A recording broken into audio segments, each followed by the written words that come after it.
Love has a way of humbling even the mightiest among us. Pride, they say, comes before the fall, and no one stood taller or fell harder than King Thorne of Valenhall. This 8-foot alpha ruled his frozen kingdom with absolute power, his bloodline, pure as winter snow. He had laughed at the idea of mating with any Omega, especially Elira, a quiet healer rejected by her own pack. But when enemies struck and prophecy threatened his throne, the king found himself wounded and hiding in the wilderness. Elira saved his life, tended his wounds, and showed him kindness he had never known. One night changed everything between them. Months later, she returned to his court carrying his child, her gentle strength now impossible to ignore. The scandal shook the kingdom. How does a king choose between the pride that built his empire and the love that could save his soul?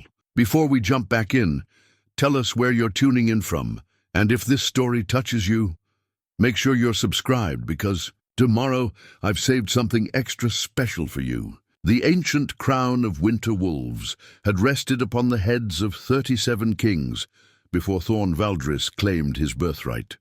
Forged from ice-blue steel and adorned with the fangs of the first pack leaders, it weighed more than gold.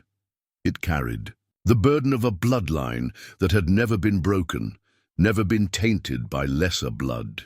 Each morning, as the pale sun crested the ice-capped peaks surrounding Valenhall, Thorne would stand before the great mirror in his chambers and place that crown upon his brow, feeling the weight of every ancestor who had worn it before him. At 8 feet in height, with shoulders broad enough to cast shadows across grown men, King Thorne was a monument to alpha dominance. His eyes held the cold fire of winter storms, and his voice could silence a room full of nobles with a single word.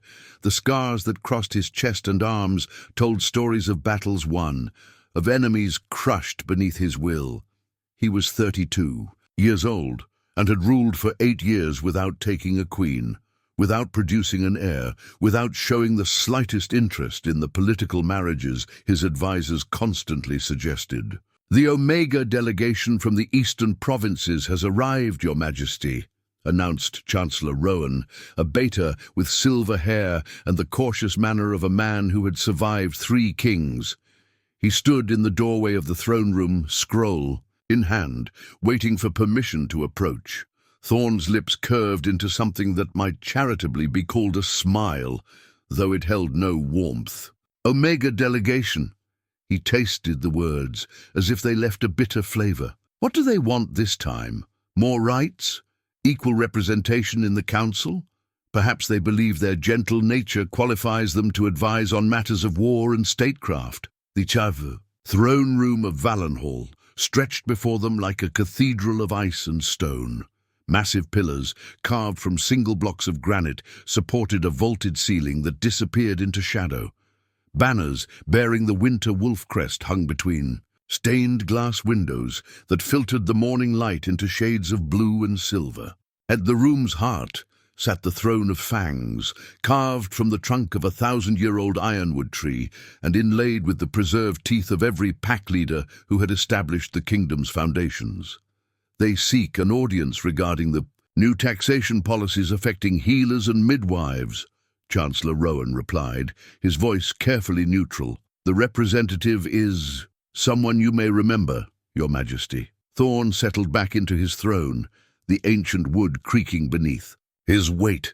"I remember every Omega who has ever dared approach this throne." They blur together after a while.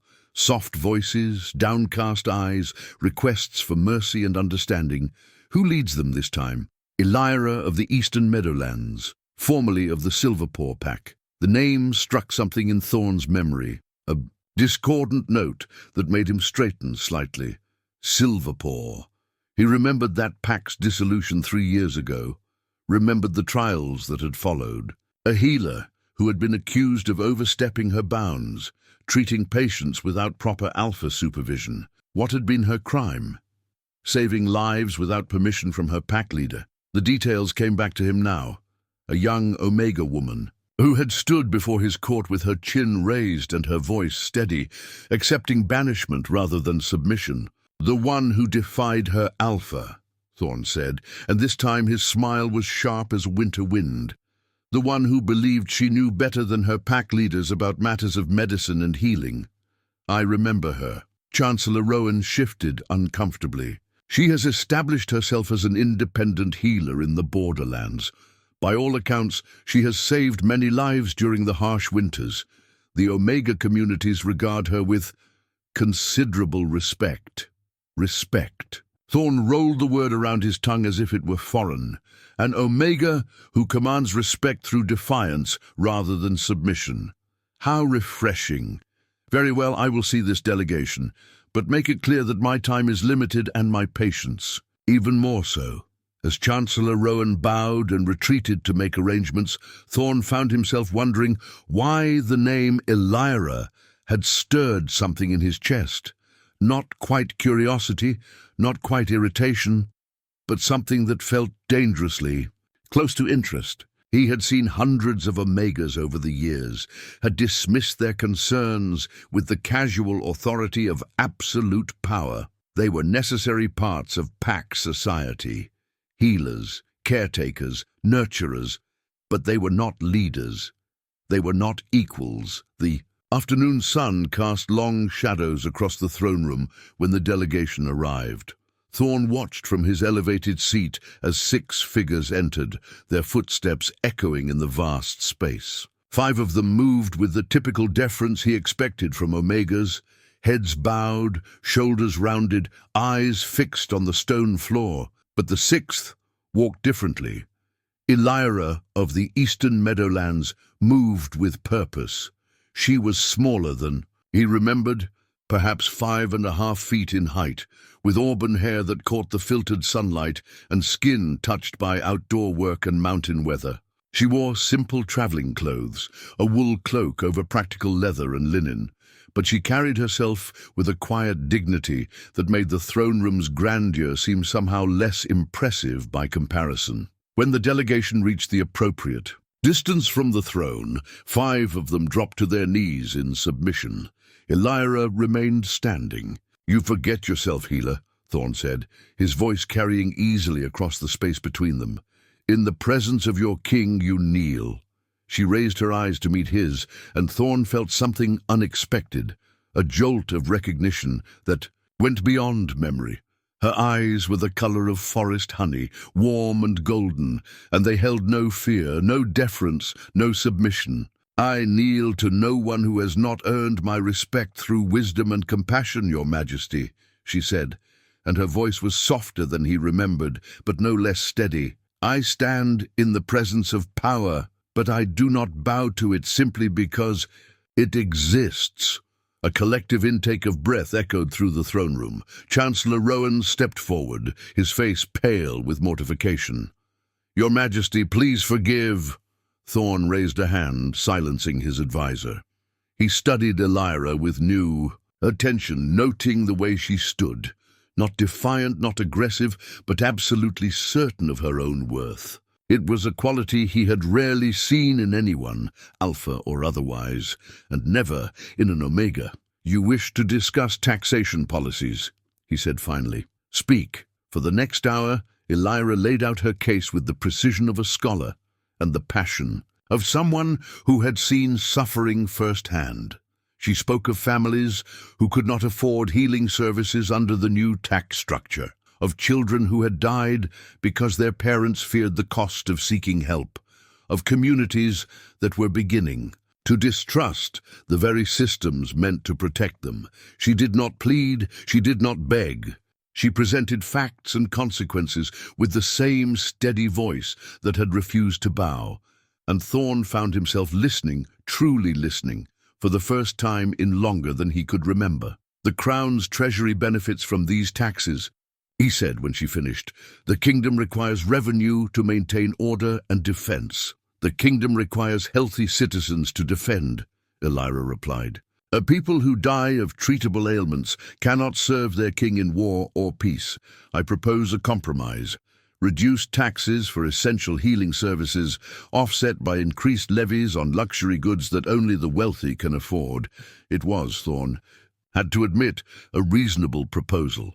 More than reasonable, it was intelligent, well-researched, and demonstrated an understanding of governance that impressed him despite his prejudices. He found himself leaning forward, engaging in actual debate with this Omega healer who dared to stand in his presence and speak as an equal. "You assume I care more about gold than about lives," he said, testing her. "I assume you are intelligent enough to recognize that the two are not mutually exclusive," she replied without hesitation. "A wise king understands that his wealth springs from his people's prosperity, not their suffering." Something shifted in the throne room's atmosphere. The other Omegas remained kneeling, but their postures had changed from submission to attention. Chancellor Rowan watched the exchange with undisguised fascination. Even the guards seemed to lean in, drawn by the unusual spectacle of their king engaged in genuine discourse rather than imperial decree. But Thorne's attention was entirely focused on the woman before him. There was something about the way she spoke, the way she moved, the way she met his eyes without flinching, that awakened something he had thought long dead. Curiosity about another person's thoughts, respect for another's intellect, and beneath it all, a stirring of attraction that he immediately crushed beneath the weight of royal propriety and alpha pride. "Your proposal has merit," he said finally, and saw surprise flicker across several faces in the room. "Chancellor Rowan will review the taxation schedules and prepare amendments for my consideration. The delegation may withdraw." As the group prepared to leave, Elira turned back to face him one final time. "Thank you, Your Majesty. Your people will remember this kindness." "I am not kind," Thorne replied, though without his usual coldness. "I am practical." She smiled then, the first time he had seen her expression soften, and it transformed her face completely. "Perhaps, Your Majesty, but sometimes practical wisdom and kindness look remarkably similar." That evening, as Thorne sat in his private chambers with reports and correspondence spread before him, he found his thoughts returning again and again to golden eyes and quiet strength. He told himself it was mere curiosity about an unusual Omega, nothing more. He was King Thorne of Valenhall, last of the pure bloodline, heir to 37 generations of alpha dominance. He did not concern himself with the opinions of healers and outcasts. Yet as he finally extinguished the candles and sought his bed, one image remained burned behind his closed eyes. Elira of the Eastern Meadowlands, standing straight and proud in his throne room, refusing to bow to power she deemed unworthy of respect. It should have infuriated him. Instead, it intrigued him in ways he was not yet ready to examine. The bloodied royal signet ring lay half buried in the snow, its ancient wolf crest barely visible beneath the crimson that had dried to the color of rust. Thorne stared at it through, vision blurred by pain and exhaustion, wondering if this was how the proud lineage of winter wolves would finally end, not in glorious battle, but in treachery and ambush among the frozen pines of his own hunting grounds. 3 days had passed since he had ridden out from Valenhall with his hunting party, seeking the great elk that had been spotted in the northern forests. It was meant to be a simple expedition, a chance to escape the suffocating protocols of court life and feel the wind in his face. Instead, it had become a trap more cunningly laid than any he had ever imagined. The attack had come at dawn on the second day, when the hunting party had made camp beside a mountain stream. Thorne had awakened to the sound of steel against steel and the screams of dying men. His personal guard, 12 of the finest warriors in the kingdom, had fought with desperate valor against odds that should have been impossible to arrange in secret. But Lord Gareth, his most trusted advisor and childhood friend, had not drawn his sword in the king's defense. Instead, Thorne had watched in stunned disbelief as Gareth removed his helm and spoke quietly with the leader of the attacking force, a scarred man with the bearing of a professional soldier and eyes like chips of flint. "Forgive me, my king," Gareth had said, his voice heavy with what might have been genuine regret. "But the prophecy cannot be allowed to fulfill itself. The bloodline must be preserved in purer hands. The prophecy. Even as Thorne fought for his life, even as he felt the first sword thrust pierce his side and hot blood begin to flow beneath his mail, the ancient words echoed in his mind. The prophecy scroll of the first winter, discovered just 3 months. Ago, in the depths of the castle's oldest vault, spoke of the end of pure bloodlines and the rise of mixed heritage. It told of an alpha king who would fall from pride and rise through love, whose heir would unite the divided castes and bring peace to the land. Thorne had dismissed it as the ramblings of long-dead mystics, but others had clearly taken it more seriously.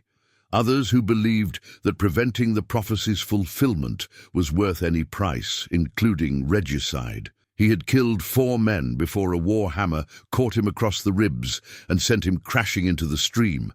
The icy water had saved his life, washing away the scent trail that would have allowed the enemy's tracking hounds to follow him as he crawled downstream, half drowned and bleeding, using the last of his strength to escape into the wilderness. Now, on the 3rd day, he was dying by degrees in the snow-covered wasteland north of his kingdom. His wounds had stopped bleeding, but infection was setting in. His horse was long gone, either killed in the attack or fled back toward home.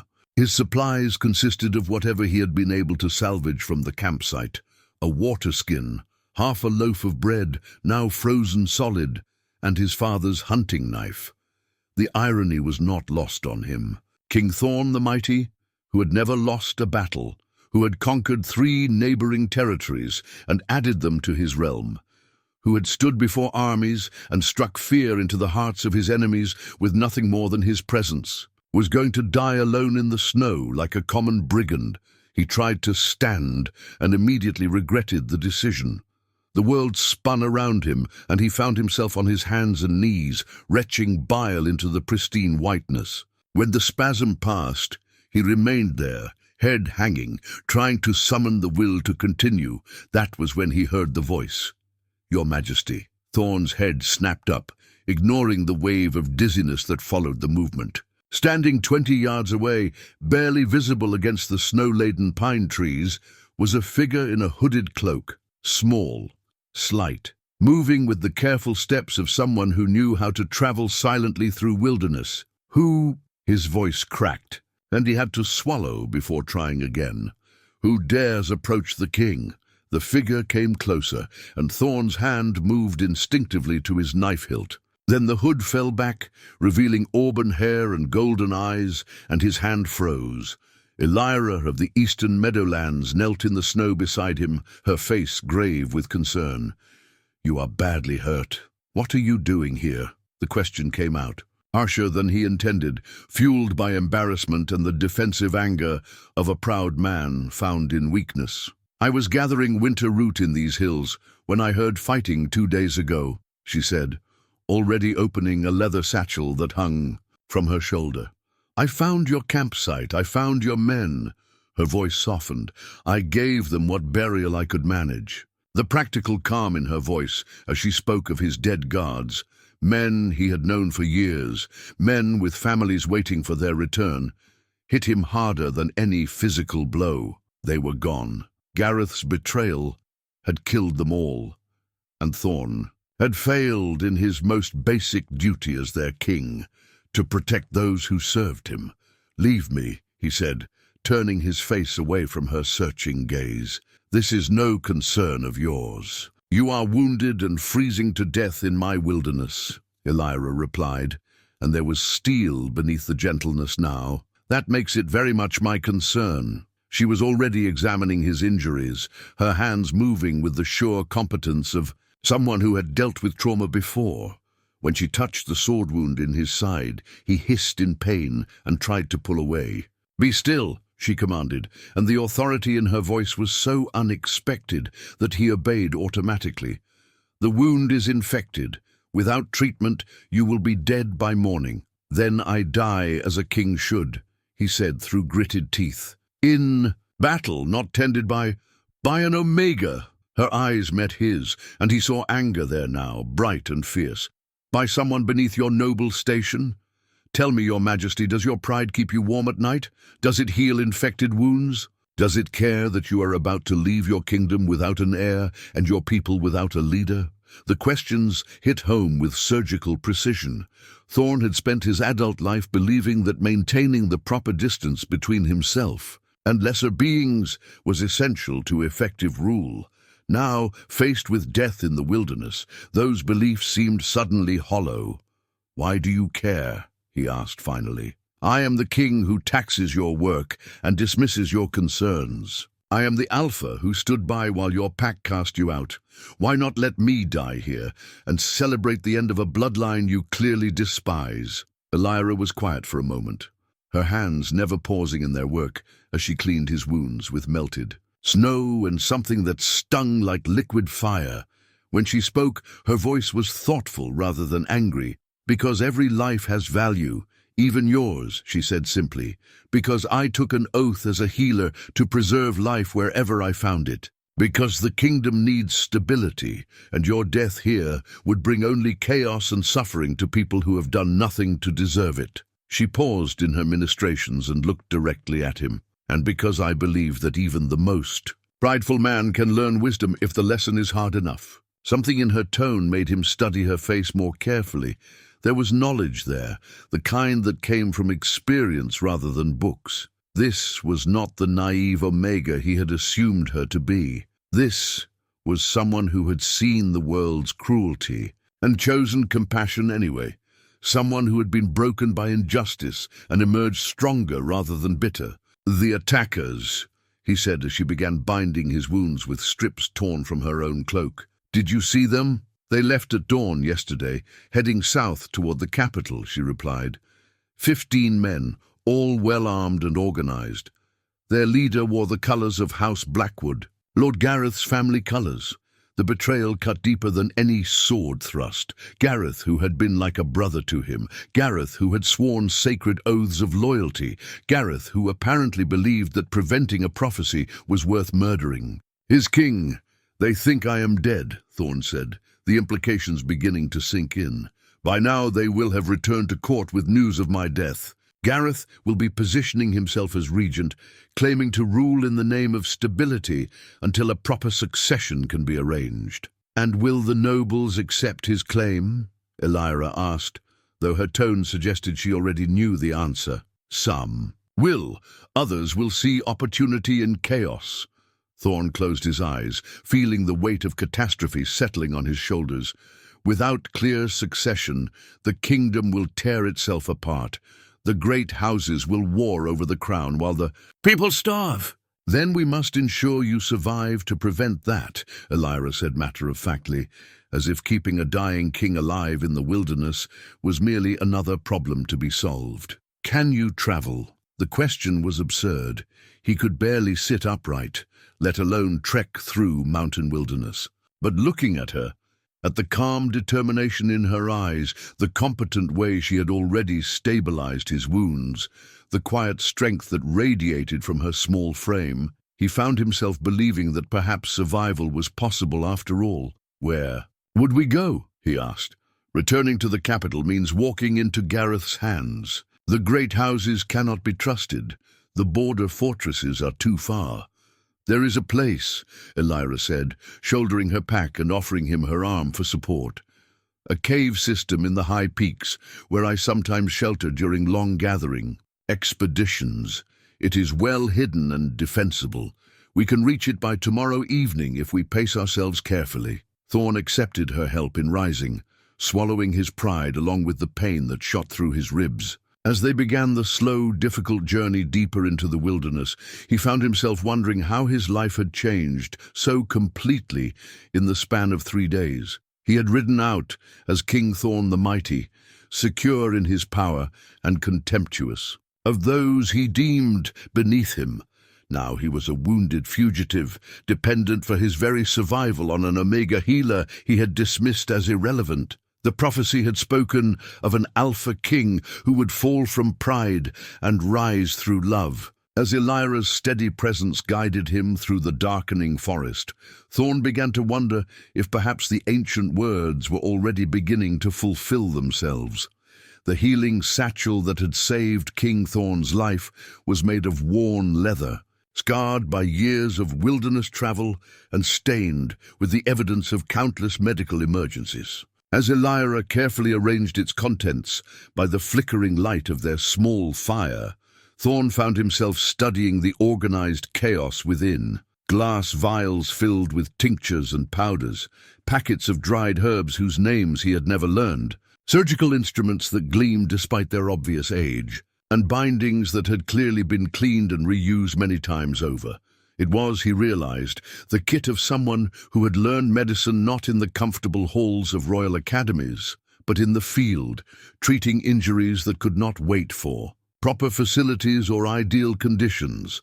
Every item spoke of practical experience earned through necessity, of a healer who had worked alone and made do with whatever resources she could carry. "Drink this," Elira said, offering him a wooden cup, filled with something that steamed and smelled of bitter roots. "It will help with the infection and ease the pain enough for you to rest." Thorne accepted the cup without argument, though the liquid within looked distinctly unpromising. 3 days ago he would have demanded to know every ingredient, would have insisted on guarantees of purity and safety, would have required that someone else taste it first. Now, exhausted and hurting in ways that went beyond mere physical wounds, he simply drank what she gave him and trusted that her skill was genuine.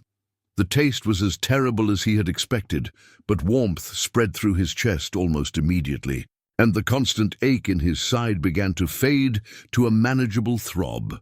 "Better?" she asked, settling back on her heels and regarding him with professional assessment. "Better," he admitted. "Where did you learn to make such medicines? Not from your pack healers, I assume." Something flickered across her face. Old pain, quickly, suppressed. "My grandmother taught me the old ways before she died. Plants and roots that grow wild, remedies that don't require expensive imported ingredients or the approval of pack authorities." She began repacking her supplies with economical movements, each item returned to its designated place with the precision of long habit.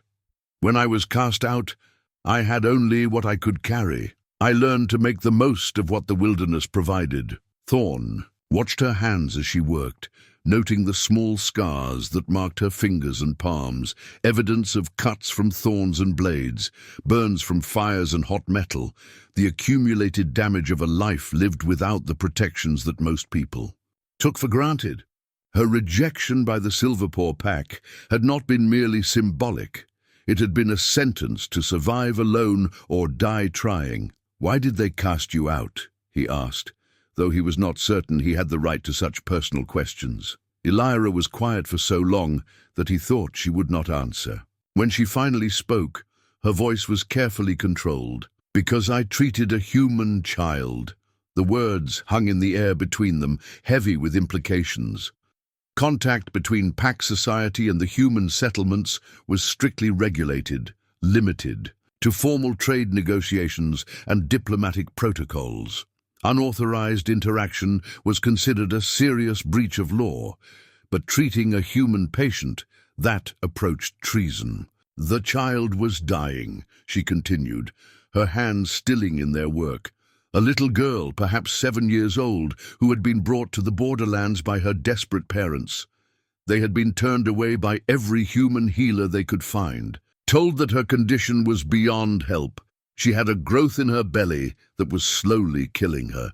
Thorne found himself leaning forward, drawn in despite his exhaustion. "And you healed her?" "I tried. I had read about similar cases in my grandmother's journals, treatments that required surgical intervention and precise timing. It took 3 days of work, and there were complications." Her voice dropped to barely above a whisper. "But she lived. She walked out of my healing lodge, holding her parents' hands, laughing for the first time in months."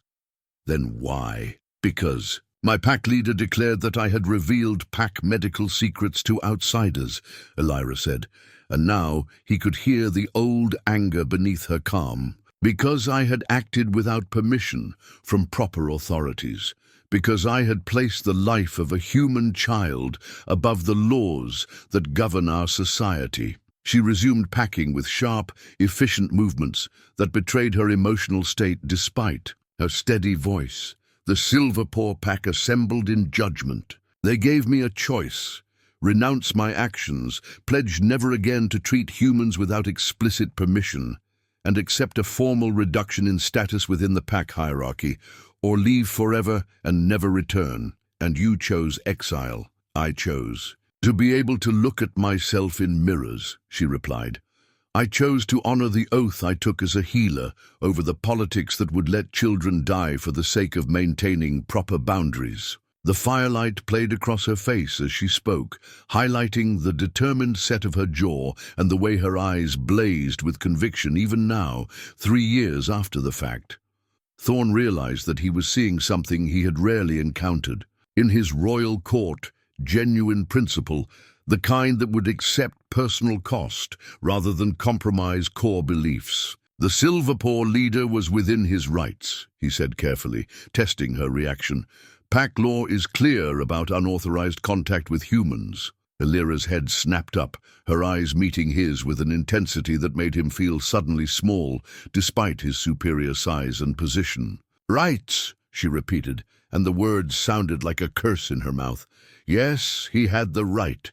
Just as you have the right to tax healing services so heavily that families must choose between medicine and food. Just as the great houses have the right to maintain private armies, while the common folk go undefended. Just as every alpha in the kingdom has the right to dismiss omega concerns as irrelevant to governance. She stood abruptly, moving to check the cave entrance and ensure their fire was not visible from outside. When she returned, her composure had returned, but Thorne could still see the fire burning beneath the surface. Rights without wisdom become tyranny, she said quietly. Power without compassion becomes cruelty. I have seen what happens when those who rule care more about maintaining their authority than protecting those they claim to serve. The criticism was clear, and 3 days ago it would have enraged him. Kings did not accept lectures from exiled omegas about the nature of leadership. Kings did not tolerate such direct challenges to their methods and motivations. But sitting in a hidden cave, dependent on her skills for his survival, wearing blood-stained clothes and feeling the weight of his kingdom's crisis pressing down on him, Thorne found that anger would not come. Instead, he felt something uncomfortably like shame. You think I am such a ruler, he said. It was not a question. Elira studied his face in the firelight, and he had the unsettling feeling that she was seeing more than he intended to reveal. I think you are a man who has been taught that maintaining distance from your subjects is the same as maintaining authority over them, she said finally. I think you have been told that showing compassion is weakness, that admitting uncertainty is failure, that caring about individual lives is inefficient governance. She settled back down beside the fire, pulling her cloak tighter around her, shoulders against the mountain cold. I also think that recent events may be forcing you to reconsider some of those lessons. The observation struck home with uncomfortable accuracy. Thorne's education in statecraft had indeed emphasized the importance of emotional distance, of making decisions based on abstract principles rather than personal feelings. A king who became too attached to individual subjects would be paralyzed by sentiment, unable to make the hard choices that governance required, yet lying here in the wilderness, remembering the faces of the dead guards who had died protecting him, feeling the weight of Gareth's betrayal like a stone in his chest. He found himself questioning whether such detachment was truly wisdom or merely a comfortable way of avoiding responsibility for the consequences of his choices. The prophecy, he said abruptly, surprising himself with the admission. Do you know what it says? Elira nodded slowly. Fragments. Travelers carry stories, and healers hear many tales from those we treat. Something about the end of pure bloodlines, and the rise of mixed heritage. About an alpha king who falls from pride and rises through love. And do you believe it? She was quiet for a long moment, staring into the flames as if they might hold answers to questions she had not yet asked. "I believe that all things change, whether we want them to or not," she said finally. "I believe that those who refuse to adapt to new circumstances usually find themselves overwhelmed by them. I believe that love is a form of strength that many people mistake for weakness because they have never experienced its true power." She looked at him directly. "As for prophecy specifically, I think the future is shaped by the choices we make in the present, not by the words ancient mystics wrote on scrolls. If there is truth in this prophecy, it will be because someone chooses to make it true, not because fate compels it to happen." The implications of her words settled over him like the mountain cold seeping through the cave walls. If the prophecy spoke truth, then his downfall was not yet complete. If it spoke of rising through love, then perhaps his current situation was not an ending, but a transformation. But transformation required acknowledging that change was necessary. It required admitting that his old ways of thinking and ruling might not be adequate for whatever challenges lay ahead. It required, in short, the kind of humility that had never been part of his education in kingship. Outside the cave, wind howled through the mountain peaks, carrying the promise of more snow. Inside, the fire crackled quietly, and Thorne found himself watching Elira as she performed the small tasks of wilderness survival, banking the coals for the night, checking their water supply, arranging her cloak to serve as a second blanket for his injured body. Every action was competent, practical, and quietly generous. She asked for nothing in return, demanded no recognition for her service, expected no gratitude for saving his life. She simply did what needed to be done with the same steady determination he had witnessed in his throne room. For the first time since his coronation 8 years ago, King Thorne began to wonder if he might have something to learn from someone he had previously considered beneath his notice. The carved bone flute emerged from Elira's pack like a piece of captured moonlight, its surface worn smooth by countless hands and polished to an ivory sheen that seemed to glow in the firelight. It was no longer than her forearm, decorated with intricate patterns that spoke of hours of patient craftsmanship, and when she lifted it to her lips, the first notes that emerged were pure and haunting as winter wind through pine branches. Thorne had awakened to the sound of her playing, pulled from dreams of blood and betrayal by melodies that seemed to wash the darkness from his mind. For a moment, still caught between sleep and waking, he simply listened, letting the music fill the spaces where pain and anger had taken root. The song she played was unlike anything he had heard in royal court performances. There were no dramatic flourishes, no attempts to showcase technical skill or impress sophisticated audiences. Instead, the melody moved like water over stone, simple and natural, carrying emotions too complex for words. "My father made it for me," Elira said when the last note faded, and she noticed his attention. "He carved it from the thigh bone of a great elk he brought down when I was 12 years old, spent 3 months getting the proportions exactly right." She cradled the instrument in her hands with the reverence reserved for sacred things.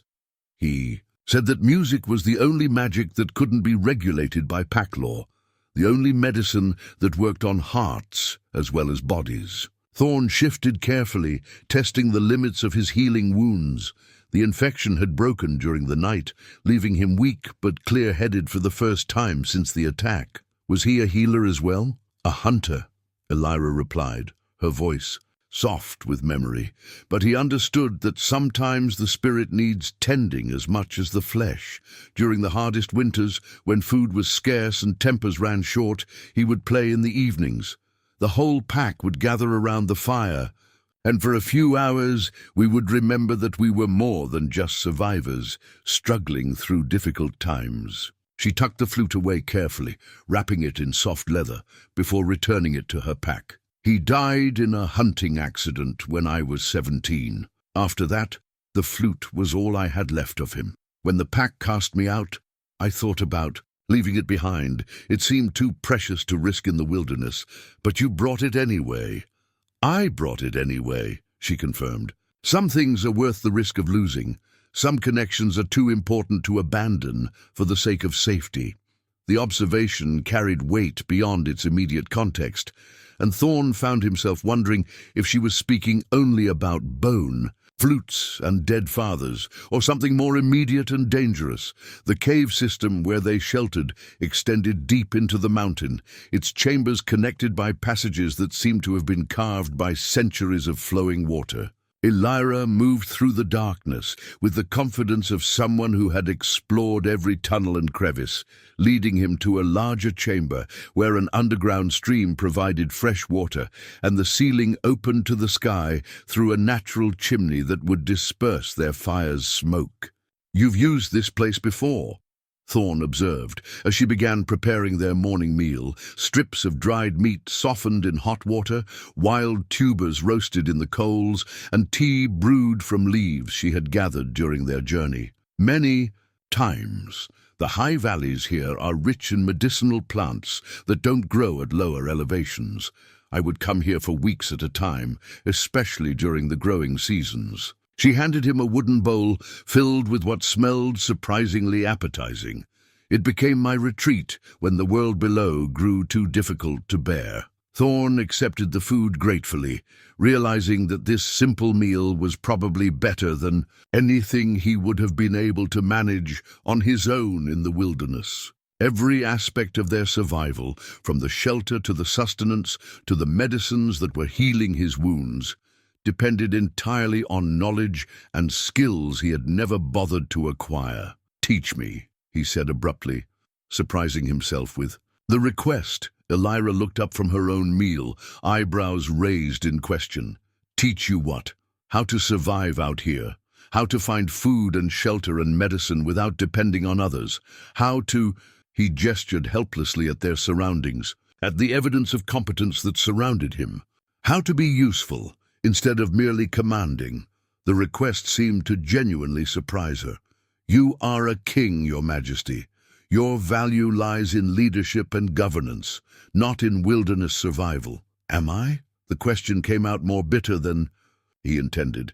What kind of king allows his most trusted advisor to betray him? What kind of leader fails to see treachery in his own court? What kind of ruler leaves his kingdom vulnerable to chaos and civil war? Thorne set down his bowl, appetite suddenly gone. "For 8 years, I believed that being king meant making decisions from a distance, issuing commands, and expecting obedience. I thought that understanding the details of common life was beneath royal attention. Now I see that my ignorance has made me weak, dependent on others for everything from basic survival to accurate information about my own realm." Elira was quiet for a moment, studying his face in the morning light that filtered down through the chamber's opening. "Learning practical skills will not undo the betrayal," she said finally. "Knowing how to start a fire without flint will not prevent future conspiracies." "No," Thorne agreed. "But perhaps understanding how ordinary people live, really understanding it, not just hearing reports from advisors, might make me a better king when I reclaim my throne." The certainty in his voice surprised him. When had he stopped thinking in terms of if and begun planning for when? The shift had happened gradually, almost without his notice, but sitting here in this hidden cave with this remarkable woman, death seemed less inevitable, and return to power more possible. Elira studied him for a long moment, then nodded slowly. "Very well. But you must understand that this kind of knowledge comes from experience, not instruction. I can show you what plants to look for, but you must learn to recognize them yourself. I can teach you to build shelter, but your hands must learn the work." "I understand," she smiled then, the first time he had seen her expression hold genuine warmth rather than professional competence or polite courtesy. "Then we begin with water. Clean water is the foundation of everything else." The next hours passed in instruction that was unlike anything Thorne had experienced in his formal education. There were no books or scrolls, no lectures delivered from elevated platforms. Instead, Elira guided him through practical demonstrations: how to test water sources for purity, how to build filtration systems from sand and charcoal, how to recognize the signs of streams that were safe to drink from versus those that might carry disease. Her teaching method was patient but demanding. When he made mistakes, she corrected them immediately.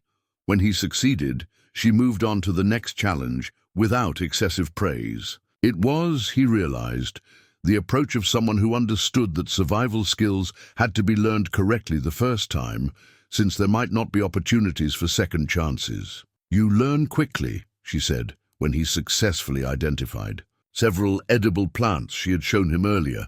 Most people raised in comfort struggle more with distinguishing between similar species. Thorne examined the leaves in his hands, noting the subtle differences in shape and texture that marked them as safe rather than poisonous. "Perhaps my education was not as complete as I believed, but it did teach me to observe details and remember important information." "Royal training does have some practical applications," Elira agreed, and he caught the hint of amusement in her voice. As the day progressed, Thorne found himself genuinely enjoying the challenge of learning new skills. There was something satisfying about acquiring knowledge that had immediate tangible applications. When he built his first successful snare, when he managed to start a fire using flint and steel with reasonable efficiency, when he correctly prepared medicinal tea from roots Elira had shown him, each small success felt more meaningful than many of his larger achievements as king. But more than the skills themselves, he found himself drawn to his teacher. Elira moved through the wilderness with a quiet confidence that came from years of self-reliance. She wasted no motion, spoke no unnecessary words, yet somehow managed to convey complex information with clarity and patience. Watching her work, seeing the way she read the landscape like a familiar book, the way she adapted to changing conditions without apparent effort, the way she approached each challenge with calm competence, Thorne began to understand that he was in the presence of a different kind of strength than any he had previously recognized. "The pursuit party," he said during a brief rest, the reality of their situation intruding on the pleasant rhythm of learning. "How long before they expand their search to these mountains?" Elira considered the question seriously. "Lord Gareth will want to be certain of your death before making his final moves. If they found no body at the attack site, they will continue searching for several more days at minimum. But these peaks are vast and dangerous. Unless they have skilled trackers and are willing to accept significant casualties, they will eventually conclude that the wilderness has done their work for them. And then he consolidates power in the capital and prepares to deal with whatever challenges arise from the great houses." Her expression grew troubled. "How unified is your nobility? Will they accept his regency, or will some of them see opportunity in the chaos?" Thorne considered the political landscape he had left behind. House Blackwood has always been ambitious, and Gareth's family connections run deep among the northern lords. But the southern houses have little love for northern dominance, and the eastern provinces have been chafing under recent taxation impolicies. Without a clear succession, I expect at least 3 separate claimants will emerge within a month. Civil war, almost certainly. The weight of responsibility settled on his shoulders like a familiar burden. Thousands will die while ambitious lords battle for a crown none of them have legitimate right to claim. Elira was quiet for a moment, staring out through the cave opening at the snow-covered peaks beyond. "Then we need to ensure you survive. To prevent that," she said finally, echoing her words from the day they met, "the kingdom needs its king, even if that king needs to learn some hard lessons about leadership." The casual way she spoke of his return to power, the matter-of-fact assumption that he would indeed survive and reclaim his throne, struck him as remarkable. She had no personal stake in his political success, no obvious benefit to gain from his restoration, yet she spoke of their mission, for that was clearly how she viewed it now, with the same steady determination she applied to healing wounds or finding shelter. "Why do you believe I can do better the second time?" he asked. "What makes you think that a king who failed once will not fail again?" Elira turned to look at him directly, and for a moment he felt exposed under her golden gaze, as if she could see through the royal masks and formal dignity to whatever lay beneath. "Because failure followed by reflection is how wisdom begins," she said simply. "Because the man I see learning to start fires and identify medicinal plants is not the same man who dismissed Omega concerns without consideration. Because sometimes the best leaders are those who have learned what it feels like to be powerless." The words settled into the space between them like seeds planted in fertile ground. Outside, the wind continued its restless song through the mountain peaks, and somewhere in the distance a wolf howled, perhaps one of the descendants of the great pack that had given the royal bloodline its name. But inside the hidden cave, two people who should have been natural enemies continued the slow, careful work of building something that might eventually grow into trust. The silver moon pendant that hung from Elira's neck caught the firelight as she leaned forward to check Thorne's healing wounds, its surface engraved with symbols that seemed to shift and dance in the flickering illumination. He had noticed it before, had seen it glint beneath her traveling cloak during their first meeting in his throne room, but only now, in the intimate confines of their mountain sanctuary, did he recognize the craftsmanship for what it was. "That pendant," he said, as she rewrapped his ribs with fresh bandages.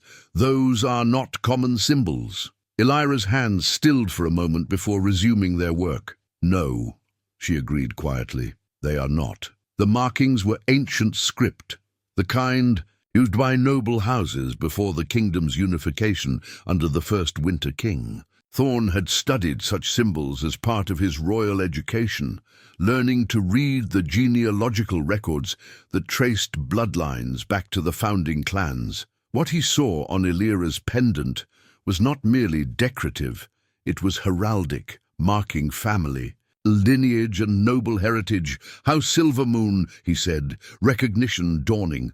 "The Eastern lords who died out 2 generations ago when the last heir fell in battle." Elira finished securing the bandages before meeting his eyes. "House Silvermoon. Yes, though we did not die out so much as fade into obscurity." The implications struck him like physical blows. House Silvermoon had been one of the great families, their territory encompassing the fertile eastern meadowlands, and their bloodline tracing back to the companion wolves of the first Alpha Kings. They had been advisors and allies to the royal house for centuries before political miscalculations, and a series of unfortunate deaths had reduced their power to shadows. "You are nobility," Thorne said. And it was not quite a question. "I was." "Nobility," Elira corrected gently. "The last of a diminished line, raised by grandparents who remembered better times and parents who struggled to maintain dignity while their holdings crumbled around them." She settled back on her heels, unconsciously touching the pendant as she spoke. "When I was 8 years old, raiders struck our remaining estates. My parents died defending what little we had left. My grandmother managed to escape with me to the Silverpaw Pack, where we begged sanctuary as distant relations. The story fell into place with terrible clarity. A noble child reduced to dependent status, raised among pack families who would never let her forget that she was there on sufferance rather than right. No wonder she had thrown herself into healing studies. It would have been one of the few paths to respected status available to someone in her position.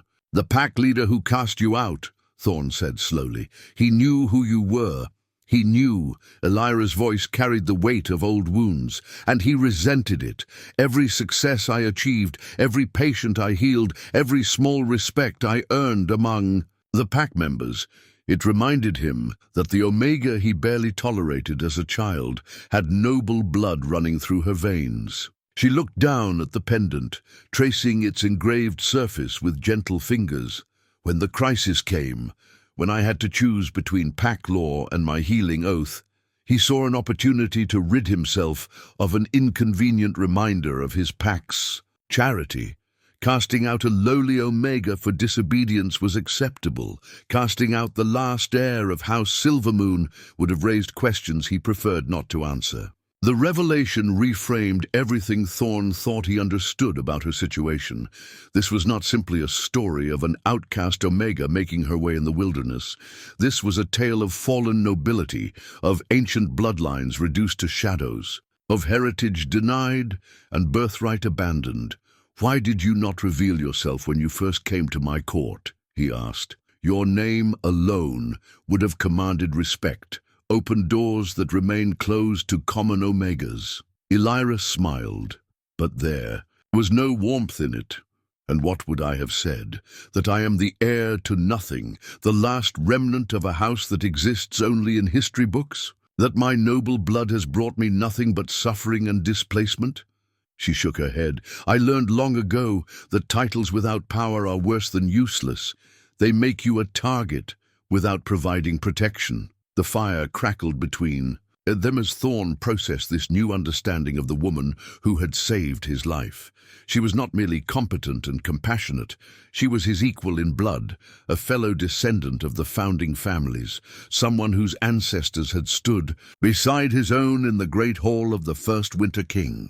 "The prophecy," he said suddenly, pieces of an ancient puzzle beginning to align in his mind. "It speaks of mixed heritage, of the union of different bloodlines. What if it refers to more than simply Alpha and Omega?" Elira finished, her voice thoughtful. "What if it speaks of the rejoining of the noble houses that have grown apart over the centuries?" The possibility hung between them like a bridge neither was quite ready to cross. If the prophecy held any truth, if their meeting in the wilderness was more than mere chance, if the attraction he was beginning to feel for her was part of some larger pattern, Thorne pushed the thought aside. He was a king in exile, dependent on her charity for survival. She was a healer who had already sacrificed everything for her principles. Neither of them could afford to complicate their situation with romantic speculation, no matter how compelling the ancient words might seem. But as the days passed in their mountain refuge, such practical considerations became increasingly difficult to maintain. The cave system that sheltered them was vast but intimate, filled with the constant awareness of each other's presence. They shared meals, shared the warmth of their fire, shared the work of survival in ways that broke down the formal barriers that had defined their previous interactions. Thorne found himself watching her with growing fascination, the graceful economy of her movements as she prepared medicines, the way her face softened when she played her father's flute in the evenings, the quiet strength that radiated from her small frame like heat from banked coals. She was beautiful, he realized with something approaching surprise, though her beauty was not the polished perfection favored by royal courts. Instead, it was the kind that grew more compelling with familiarity, rooted in character rather than mere physical appeal. For her part, Elira seemed equally aware of the changing dynamic between them. He caught her watching him when she thought he was not looking, saw the way her eyes lingered on his face when he spoke, noticed how her touch would sometimes linger a moment longer than strictly necessary when she tended his wounds. The tension built gradually, like storm clouds gathering on distant horizons. They spoke of safe topics, wilderness survival, healing techniques, memories of childhood that seemed harmless enough to share. But beneath the surface conversations, deeper currents were moving, carrying them toward territory neither had intended to explore. "Tell me about your parents," Elira said one evening as they sat by the fire, her question breaking a comfortable silence that had stretched between them. Thorne considered how to answer. His relationship with the previous king and queen had been complex, shaped by duty and expectation rather than warmth. "They were devoted to the kingdom above all else," he said finally. "Devoted to the bloodline, to the traditions, to the idea that royal blood carried obligations that transcended personal desires." "That sounds lonely," she observed quietly. "It was preparation," he replied, though with less conviction than he might have managed weeks ago. Kings cannot afford the luxury of placing personal feelings above the needs of their subjects. Elira was quiet for a moment, staring into the flames. And yet, here you are, learning to survive in the wilderness, because you care enough about your kingdom to endure hardship and uncertainty, rather than simply accepting death. That sounds like a very personal feeling to me. The observation struck home with uncomfortable accuracy. His determination to reclaim his throne was indeed driven by something more than abstract duty. The thought of his people suffering through civil war, of chaos consuming everything his ancestors had built, filled him with anger that felt distinctly personal. Perhaps the line between duty and feeling is not as clear as I was taught, he admitted. Perhaps not, she agreed. Perhaps the best leaders are those who care so deeply about their responsibilities that duty and love become impossible to separate. Then the word love hung in the air between them, innocent enough in its context, but carrying implications that made them both conscious of the charged atmosphere that had been building in their mountain refuge. They were alone together, dependent on each other, sharing intimate space and growing trust. Under such circumstances, attraction was perhaps inevitable.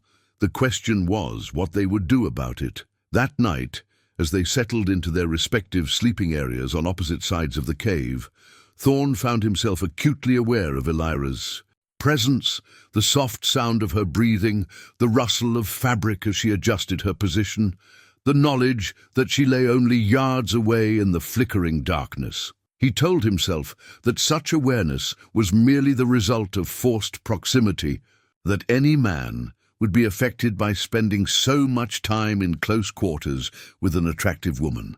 He reminded himself of the vast gulf that separated their stations, the political complications that would arise from any personal involvement, the impossibility of their situation. But as he finally drifted towards sleep, one truth remained undeniable. For the first time in his adult life, King Thorne was falling in love, and despite every logical reason why such feelings were dangerous, impractical, and potentially disastrous, he found that he did not want them to stop. The ancient alpha blade that had belonged to Thorne's father lay wrapped in oiled leather, its presence in the cave a constant reminder of the weight of royal duty and family expectations. Elira had found it among the scattered remains of the ambush site, recognizing its importance even among the carnage. The sword was more than a weapon. It was a symbol of unbroken lineage, passed from father to son for 12 generations, bearing the scratches and nicks of countless battles fought in defense of the kingdom. Now, as Thorne slowly drew the blade from its wrappings, he felt the familiar balance in his hands, the way the grip had been worn smooth by his ancestors' palms. But holding it in this hidden cave, far from throne room and court, the sword seemed different somehow. Heavier with history, more demanding in its expectations. "Your father carried this blade," Elira observed, settling beside him to watch as he examined the weapon for damage. "And his father before him, and his father before that," Thorne replied, running his fingers along the fuller that ran down the blade's center. "It has never failed in battle, never been broken or lost. The royal armor-smiths used to say it was forged with winter wolf blood mixed into the steel."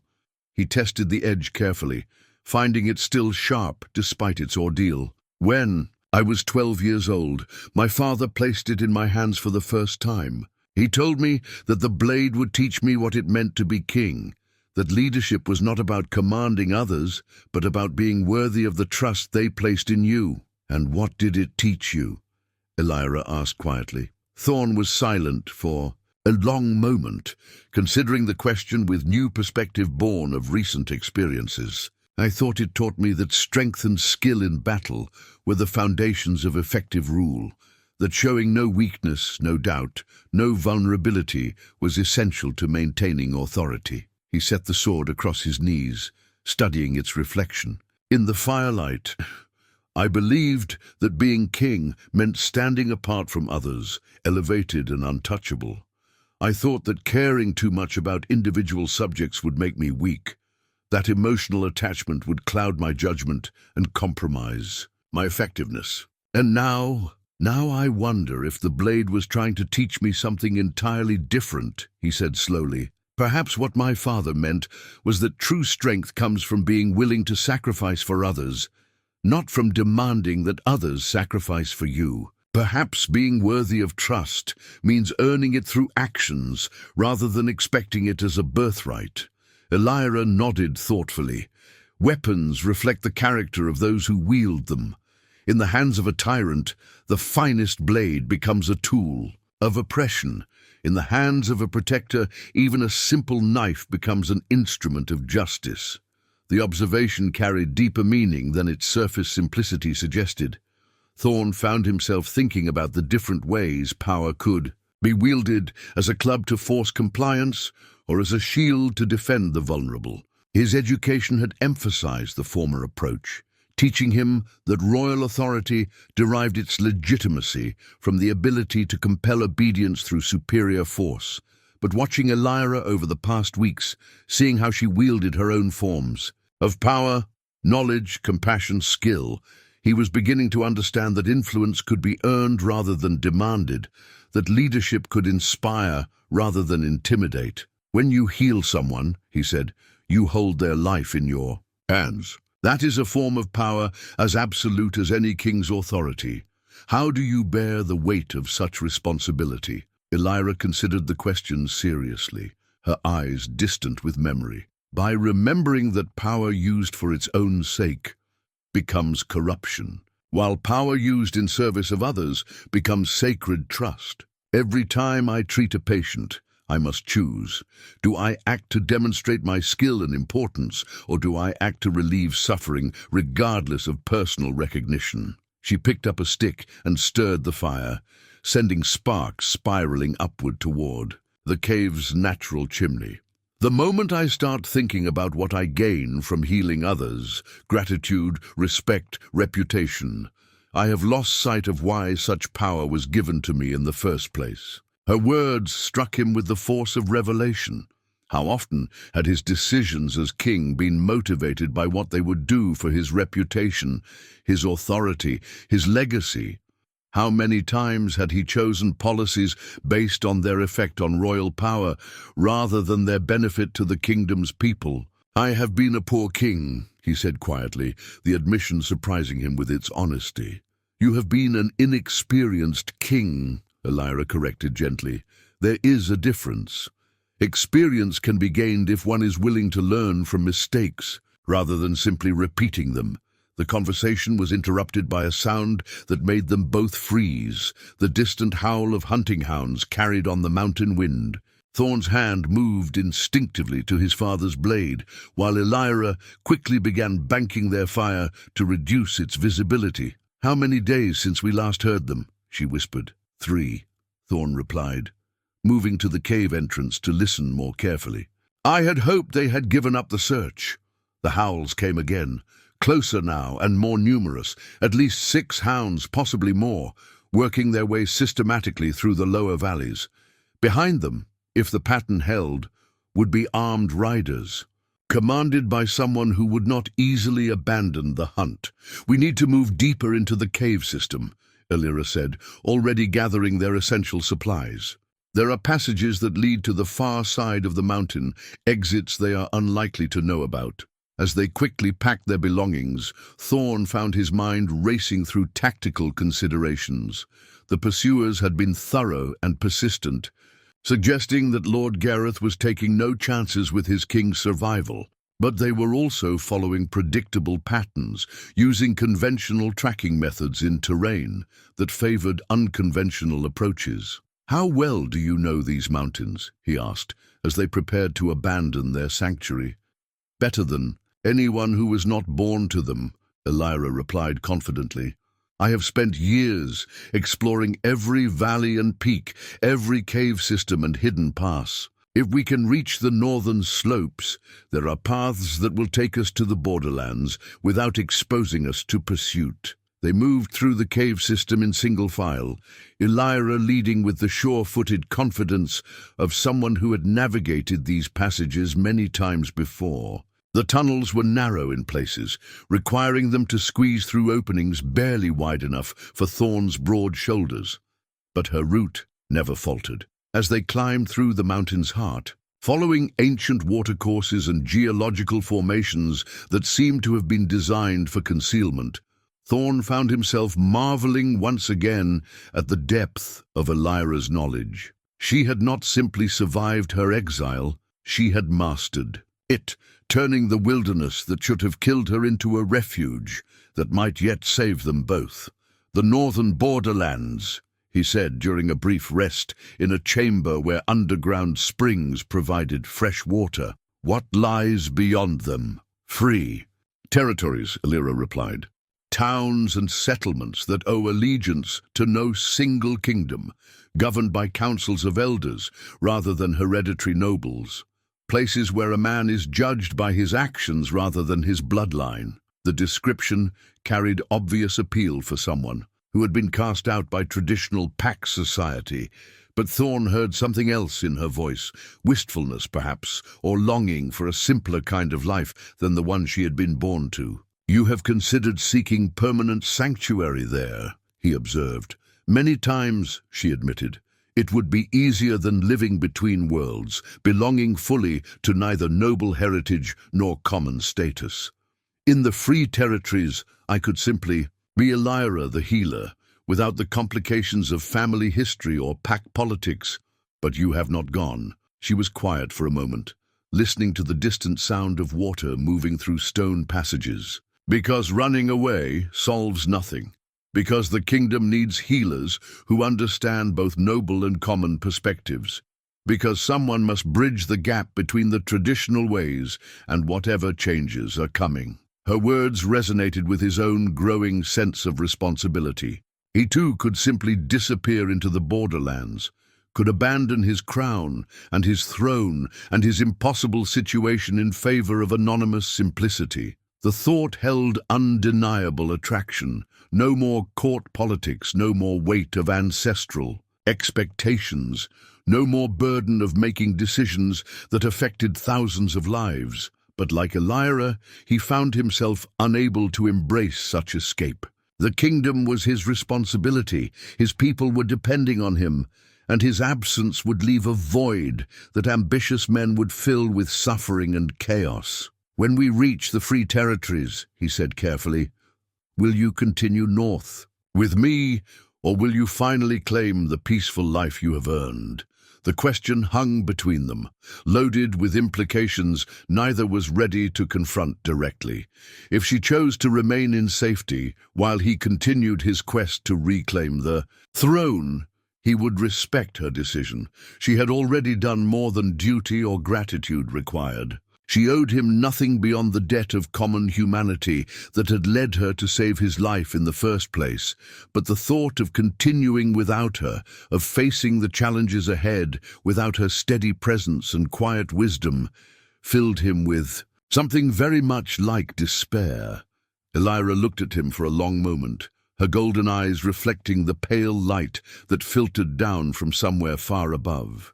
When she spoke, her voice was soft, but absolutely certain. "I will go where you go, Your Majesty. Your fight has become my fight. Your cause has become my cause." She touched the silver moon pendant that marked her noble heritage. "Perhaps it is time for the last heir of House Silvermoon to remember what it means to serve the crown rather than simply surviving in its shadow." The words should have filled him with relief and gratitude.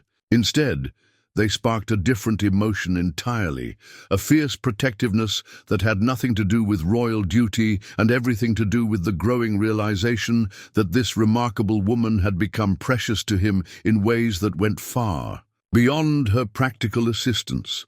Outside their mountain refuge, enemies still hunted them with deadly intent. In the capital, conspirators were undoubtedly consolidating power, while the kingdom teetered on the edge of civil war. Ahead lay dangers and challenges that would test them both beyond their current limits. But sitting in that hidden chamber, listening to the eternal music of water flowing through stone, King Thorne allowed himself a moment of pure, selfish gratitude that whatever trials lay ahead, He would not face them alone.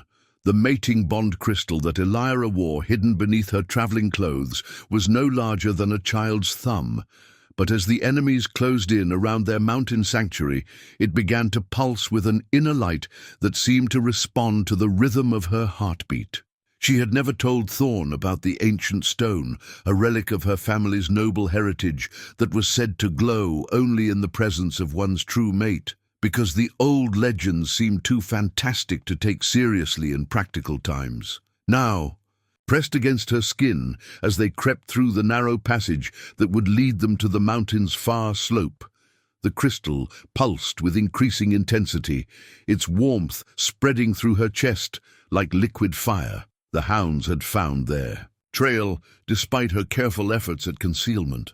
She could hear them baying in the distance, their voices echoing through the cave system as their handlers directed them deeper into the mountain's heart. The pursuit party was larger than she had initially estimated, perhaps 20 men, all well-armed and determined to complete their mission. "They know these caves," Thorne said quietly, as they paused at a junction where 3 passages branched in different directions. "Someone has guided them here. Someone familiar with the mountain's secrets." The implication chilled her more than the mountain air. The cave system was her private refuge, known only to her and a handful of wilderness guides who traded in the borderlands. If the pursuers had found local assistance, it meant Lord Gareth's conspiracy reached farther than either of them had realized. "This way," she whispered, choosing the narrowest passage, one that would force the pursuit to slow but would bring them eventually to an exit point overlooking the northern valleys. "We can reach the surface before full darkness." They moved. Intense silence for what felt like hours, the crystal's pulsing warmth, the only comfort against the growing certainty that they were running out of options. The passage began to slope upward, and Elira felt the subtle change in air pressure that meant they were nearing an exit. Then they heard voices ahead of them, men positioned at the very escape route she had been leading them toward. Thorne's hand found her shoulder in the darkness, his touch gentle but urgent. They were trapped between the pursuit behind them and an ambush ahead, caught in the mountain's stone embrace with nowhere left to run. "The crystal chamber," Elira breathed, remembering a side passage they had passed minutes earlier. "There is another way," but the words died as torchlight flickered behind them and the sound of approaching footsteps echoed through the tunnel. Time had run out for explanations or alternatives. She turned back toward the side passage, pulling Thorne with her into darkness so complete that they had to feel their way along the rough stone walls. The passage led to a natural chamber she had discovered years ago, its walls lined with formations of quartz and feldspar that caught and reflected even the smallest light. It was beautiful but useless, a dead end with no exit save the way they had come. But it was also where she had once spent a storm-bound week during her early exile, and where she had learned that the chamber's acoustic properties meant that sound traveled in strange ways. Voices from the main passage could be heard clearly, while sounds made within the chamber seemed muffled and contained. They pressed themselves against the far wall as boots tramped past their hidden entrance, as authoritative voices directed. The search, as the methodical hunters drew their net tighter around what they believed to be the king's final refuge. "Lord Gareth wants them alive if possible," one voice said, the words carrying clearly through the stone. "The king's execution must be public, must appear legal and justified. Find them, but do not kill them unless they resist." "And the woman?" another voice asked. "She disappears. No witnesses, no complications." The casual dismissal of her life struck Elira like a physical blow, but what followed was worse, the realization that Thorne had gone rigid beside her, his breathing harsh with barely controlled rage. She pressed her hand against his chest, feeling the rapid hammering of his heart, and knew that he was seconds away from charging out of their hiding place in fury at the threat to her safety. The crystal pulsed brighter, its warmth now spreading through both their bodies where they touched.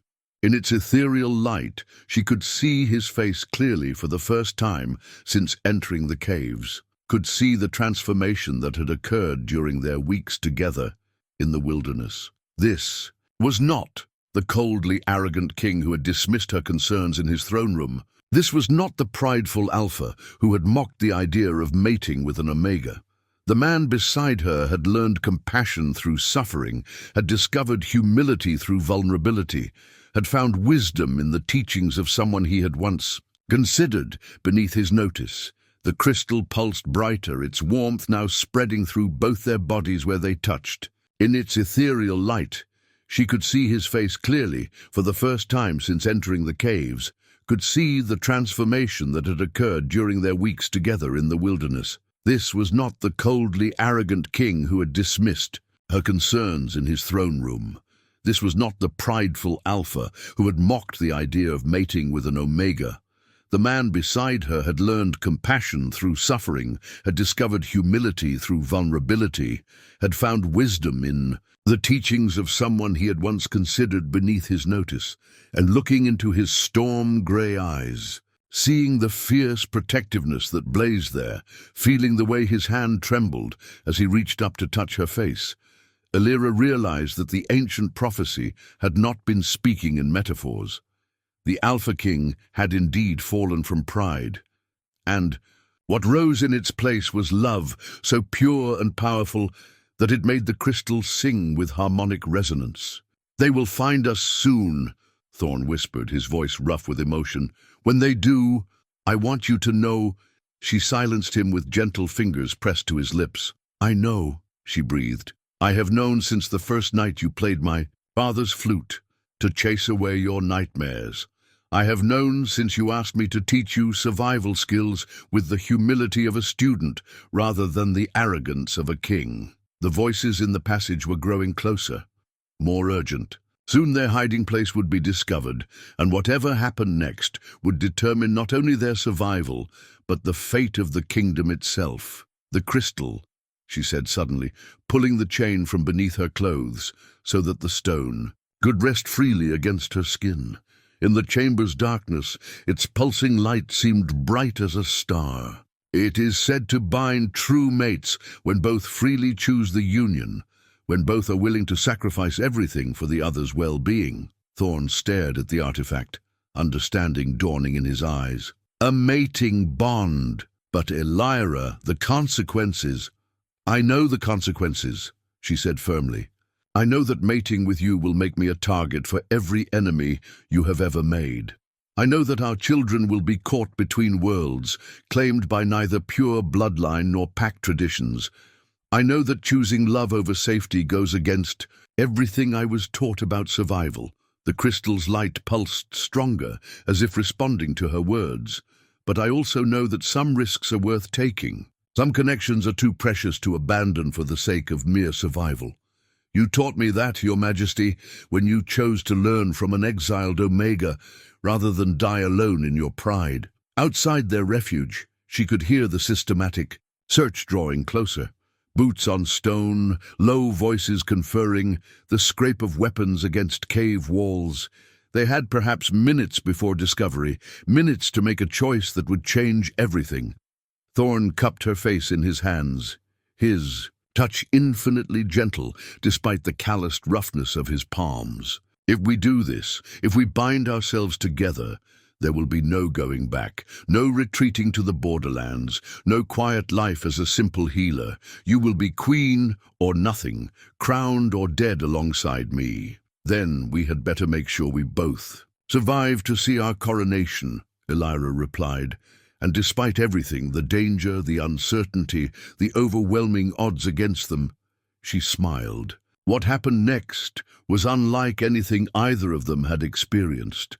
The mating bond was not merely a legal ceremony or social contract. When they joined hands around the crystal, when they spoke the ancient words that had bound true mates, since the first pack leaders walked the frozen lands, something fundamental shifted in the world around them. The crystal flared with brilliant light, its energy flowing through them both like liquid starfire. Elira felt Thorne's thoughts merge with her own, felt his strength become her strength, felt the barriers that had always existed between them dissolve into perfect unity. For one transcendent moment, they were not two separate beings, but a single soul wearing two bodies, their hearts beating in perfect synchronization. When the light faded and they separated, gasping from the intensity of the experience, both of them had been irrevocably changed. The bond that connected them now was visible to anyone with the sight to see it, a golden thread that linked their life forces, that would allow them to share strength and thoughts and emotions across any distance. But more than that, they both felt the prophecy settling around them like a mantle of destiny. The mixing of bloodlines was complete. Alpha and Omega, royal house and noble exile, strength and compassion united in a way that would reshape the kingdom's future. "They come," Thorne said, his enhanced senses picking up movement that was still, beyond normal hearing. But he was no longer the wounded king who had fled into the wilderness weeks ago. The mating bond had awakened something in him, not just the strength that came from true partnership, but the wisdom to see beyond conventional approaches to seemingly impossible problems. "The chamber's acoustics," he said, suddenly remembering what Elira had told him about sound traveling strangely through the crystal formations. If voices from the passage carry in here clearly, then voices from here should. Understanding flashed between them, the kind of wordless communication that the mating bond made possible. Elira moved to the chamber's center while Thorne positioned himself near the entrance, both of them ready to execute a plan that was desperate, risky, and just possible enough to attempt. When the first torch appeared in their hidden passage, when Lord Gareth's voice echoed through the stone demanding their surrender, they were ready. What followed was not battle in any conventional sense, but rather a masterpiece of misdirection and psychological warfare that used the mountain itself as a weapon. The chamber's crystal formations amplified and distorted sound in ways that made two voices seem like 20, that created echoes and reverberations that suggested vast numbers of hidden defenders. By the time the pursuit party realized they had been deceived, that the army defending the chamber was nothing more than clever acoustics and two people who knew the mountain's secrets. Thorne and Elira were already gone, vanished through a crevice so narrow that it had seemed impassable, emerging onto the mountain's northern face as the first stars appeared in the darkening sky. They ran through the night, the mating bond lending them stamina and coordination that made them move like parts of a single organism. Behind them, frustrated voices echoed through the peaks as Lord Gareth's men realized their quarry had once again escaped the carefully laid trap. But ahead lay freedom, and beyond that, the long journey back to a throne that waited for a king transformed by love, guided by wisdom, and bonded to a queen who would help him build something greater than either could achieve alone. The battle-worn cloak of the first Alpha had waited in the hidden shrine for 3 centuries, preserved by mountain air and sacred rituals, its midnight blue, fabric still bearing the silver embroidery that marked it as belonging to the founder of the royal bloodline. When Thorne wrapped it around his shoulders in the pre-dawn darkness of the borderland settlement, he felt the weight of history settling upon him like armor forged from ancestral expectations. The cloak had been kept by the free folk of Ironhold, descendants of the first Alpha's personal guard, who had refused to return south when their lord established his winter throne.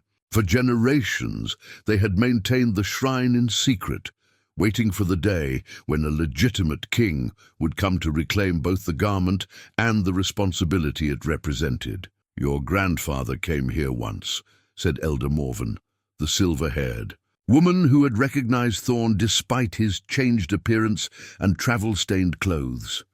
During the border wars 40 years ago, when the southern lords questioned his right to rule, he wore this same cloak when he rode to battle, and it served him well. Thorne studied his reflection in the shrine's polished bronze mirror, seeing not the arrogant king who had left Valenhall weeks ago, but someone transformed by hardship and love into something more dangerous. a ruler who had learned wisdom through suffering and found strength through partnership. Beside him, Elira adjusted the ceremonial talk that marked her as his acknowledged queen. The gold and silver bands twisted together in patterns that spoke of unity between different bloodlines. The free folk had insisted on the formal recognition, understanding that legitimacy required more than just survival. It demanded the proper symbols and ceremonies that would convince traditional nobles to accept radical change. The message, "Ravens have been sent," reported Captain Aldrich, a grizzled veteran who had served Thorne's father and chosen exile rather than bend knee to Lord Gareth's conspiracy. Every great house, every border lord, every city magistrate will know by sunset that King Thorne lives and calls for their loyalty. Around them in the settlement's great hall, 47 men and women prepared for what they all knew would likely be their final battle. These were not the polished knights of the royal court, but rather the kind of fighters who had learned warfare in hard schools, exiled soldiers, displaced nobles, free folk warriors who remembered older loyalties, and those who had fled south. When Lord Gareth began his purge of potential opposition, they were outnumbered at least 10 to 1 by the forces now occupying the capital. They had limited supplies, no siege equipment, and no guarantee that any of the great houses would rally to support their cause. By every reasonable calculation, their mission was doomed to failure. But looking around the hall, seeing the determined faces of those who had chosen death before dishonor, Thorne felt something he had never experienced as king: absolute trust in the people who served him, and absolute certainty that they trusted him in return. "The plan is simple enough," he said, spreading the hand-drawn maps across the heavy oak table. "Lord Gareth will expect us to attempt a conventional assault on the capital's gates, or perhaps to wait in the borderlands, gathering strength for months. He will not expect us to walk directly into the heart of his power and challenge him before his own supporters." Elira traced the route they would take with one finger, her golden eyes reflecting the lamplight. "The King's Road leads straight through 3 major towns. If we move openly, wearing the proper regalia, declaring ourselves as we travel, word will spread faster than any pursuit." "And if the towns refuse to acknowledge us?" asked Sir Marcus, a young knight whose family had been destroyed in the purge. "If they bar their gates and declare loyalty to the usurper, then we go around them," Thorne replied simply. "We are not conquering territory, we are reclaiming a throne. The legitimacy comes not from occupying every settlement, but from demonstrating that we have the right and the will to rule." Captain Aldrich studied the maps with a professional soldier's eye. "It is bold, I grant you that. But bold plans require perfect timing and considerable luck. What happens when Gareth's forces intercept us on the road?" "They will intercept us," Thorne said with quiet certainty. "Gareth is too intelligent to simply wait in the capital, hoping we will go away. He will bring his main force out to meet us, probably near Millhaven Bridge, where the terrain favors his larger numbers." The location was obvious to anyone who understood military tactics. The bridge was the only practical crossing of the Silverflow River for 20 miles in either direction, and the approaches were open ground that would allow conventional cavalry charges while preventing the kind of guerrilla tactics that smaller forces normally employed. "Then why are we walking into his trap?" Sir Marcus asked, though his tone suggested he suspected there was more to the plan than had been revealed. Thorne looked at Elira, and the mating bond that connected them carried wordless communication about timing and trust, and the delicate balance between revealing enough to maintain confidence without exposing strategies that could be compromised if captured. "Because sometimes the best way to defeat a trap is to spring it deliberately, on your own terms rather than the enemy's," Elira said finally. "Because Lord Gareth is expecting the king he knew, arrogant, predictable, dependent on conventional approaches to warfare. He is not expecting the man who has learned different lessons in the wilderness."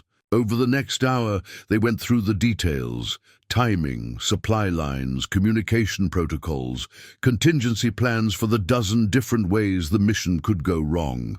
But beneath the tactical planning, something else was happening. The mating bond that connected Thorne and Elira was creating a kind of harmonic resonance that spread through the assembled group, linking them in ways that transcended normal command relationships.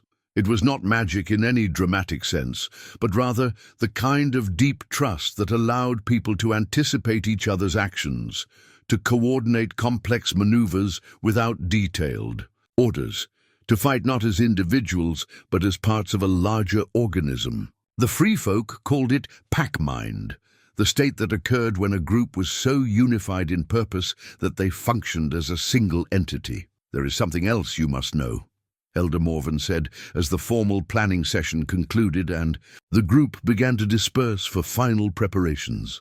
"Something the ancient texts speak of, regarding kings who wear the first Alpha's cloak in times of crisis." She led them to the shrine's inner chamber, where stone tablets covered with archaic script recorded the oldest laws and prophecies. "Here," she said, pointing to symbols that seemed to shift and dance in the lamplight, "the binding of blood and stone, the ritual that transforms a king from mere ruler to something approaching the divine." Thorne studied the inscriptions, his royal education allowing him to parse the ancient language slowly. What he read there made his breath catch in his throat. "A ceremony that bonds the ruler permanently to the land itself," he translated aloud. "Drawing strength from the kingdom's foundation, sharing life force with the realm's defenders. But the cost is that if the kingdom falls, the king dies with it," Elira finished, having read the passages over his shoulder. "And if the king dies, the land itself begins to weaken and sicken." The implications were staggering. The ceremony would give Thorne access to power beyond normal human limits, would allow him to share that strength with those who served him, would create connections that could coordinate their forces across vast distances. But it would also mean that failure would not simply result in death. It would doom the kingdom itself to slow decay and eventual collapse. The choice must be yours alone, Elder Morven said solemnly. "The free folk will serve with equal loyalty, whether you accept the binding or not. But if you choose the ancient path, know that there will be no retreat, no possibility of survival without victory." Thorne looked at Elira, seeing in her eyes the same recognition of what this decision would mean. They had already bound their personal fates together through the mating ceremony. Now they were being asked to bind their lives to the kingdom itself, to accept responsibility that went far beyond conventional kingship. "If I undergo the binding," he asked carefully, "what happens to our bond?" Elder Morven's expression grew thoughtful. "The texts suggest that a mated king shares the connection with his queen. She becomes the living bridge between the ruler and the people, able to channel and direct the land's power through the mating bond. The roles would complement each other perfectly, Thorne as the foundation and source of strength, Elira as the conduit and focus that made that strength available to others. Together, they would become something unprecedented in the kingdom's history, a truly unified leadership that drew power from love rather than dominance. But the risks were proportional to the potential rewards. If they failed, if Lord Gareth's conspiracy succeeded, they would not simply die. They would take the kingdom's future down with them. "We accept the binding," Thorne said, and felt Elira's hand squeeze his in silent agreement. What followed was unlike anything either of them had experienced. The ceremony was conducted in the shrine's deepest chamber, where stone altars carved with wolf symbols had waited for centuries. When Thorne placed his hands on the ancient rock and spoke the binding words, when Elira joined her power to his, through their mating bond, the very foundations of the mountain seemed to pulse with awakening life. Power flowed through them both, not the crude force of physical strength, but the deeper currents that connected all living things to the land, that sustained them. They could feel the kingdom's heartbeat, could sense the loyalty and fear and hope of every subject within the realm's borders.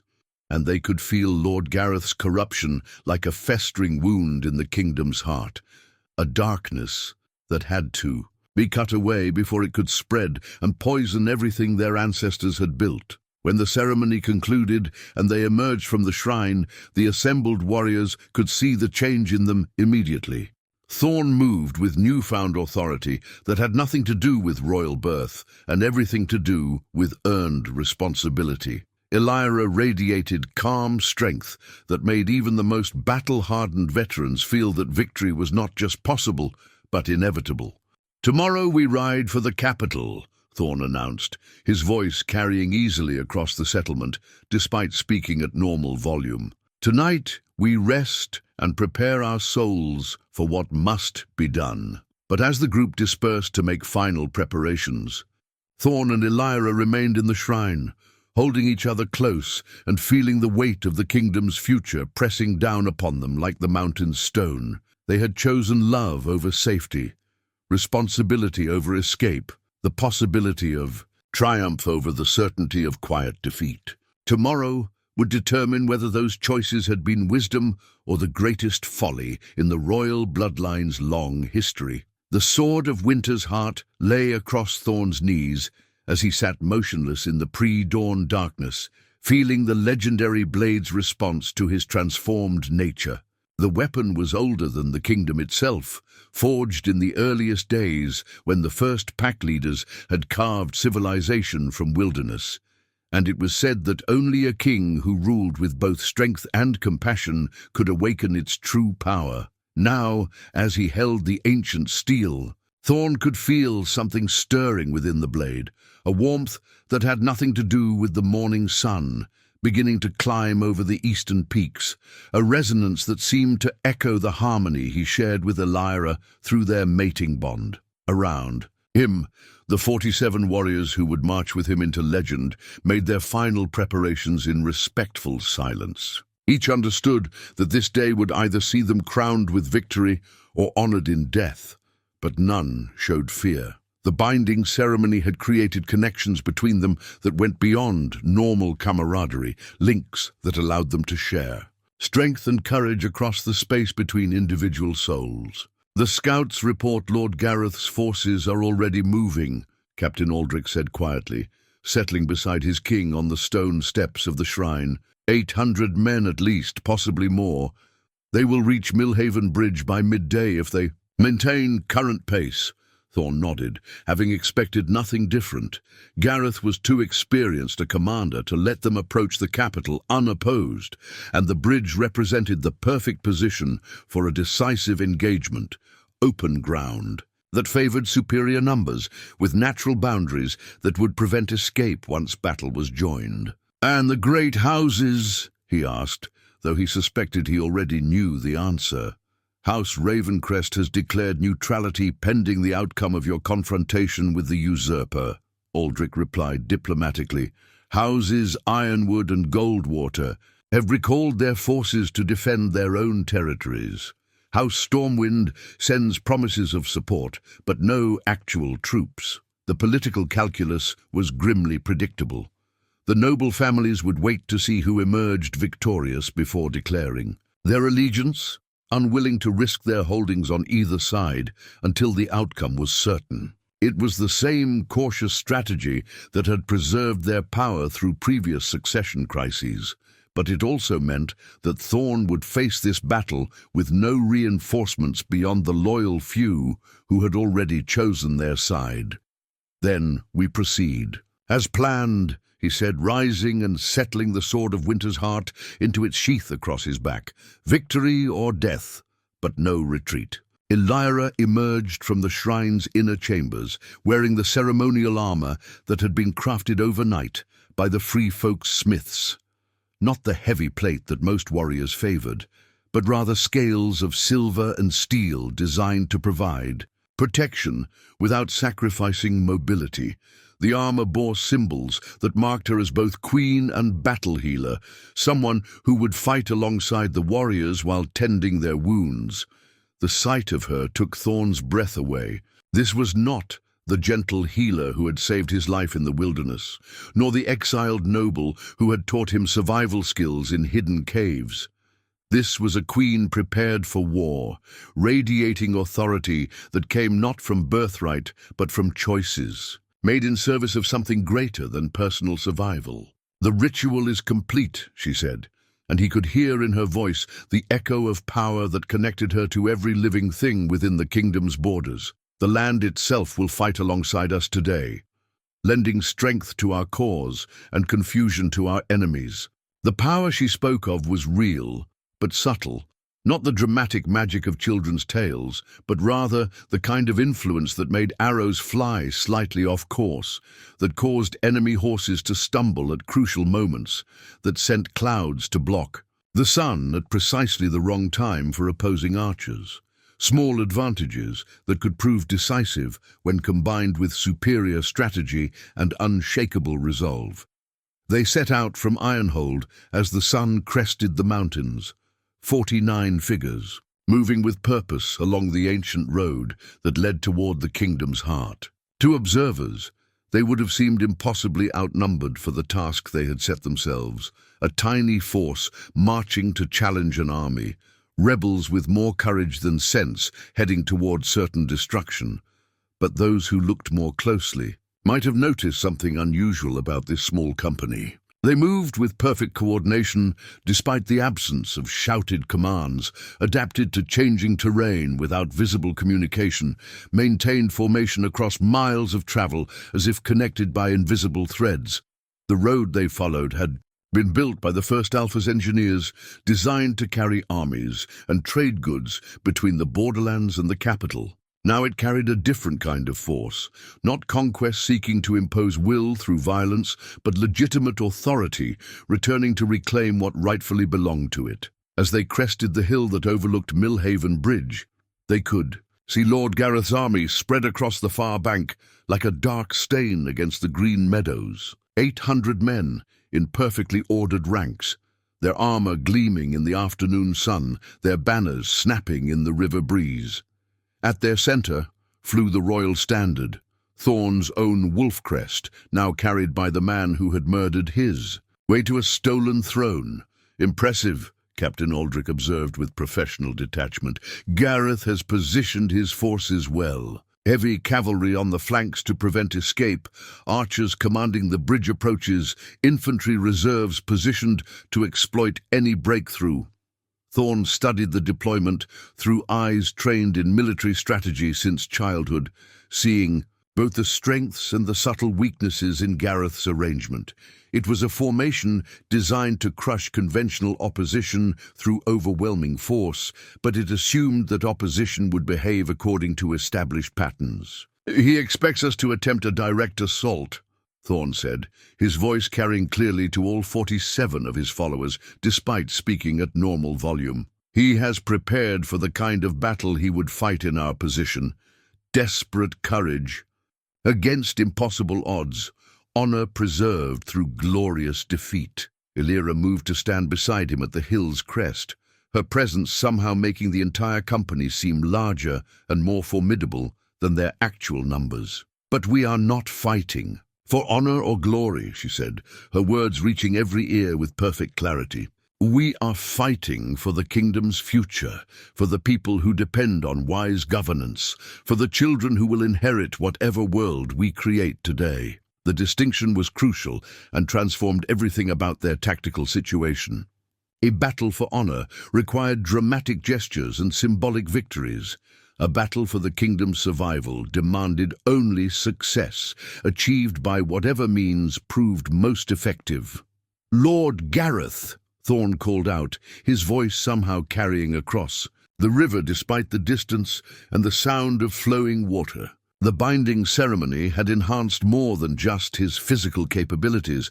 It had given him the ability to project authority across space in ways that transcended normal human limitations. The usurper's response came immediately, though Thorne suspected Gareth had been waiting for this moment since receiving word of the legitimate king's survival. "Your Majesty," came the reply, heavy with irony. "How gracious of you to attend your own execution."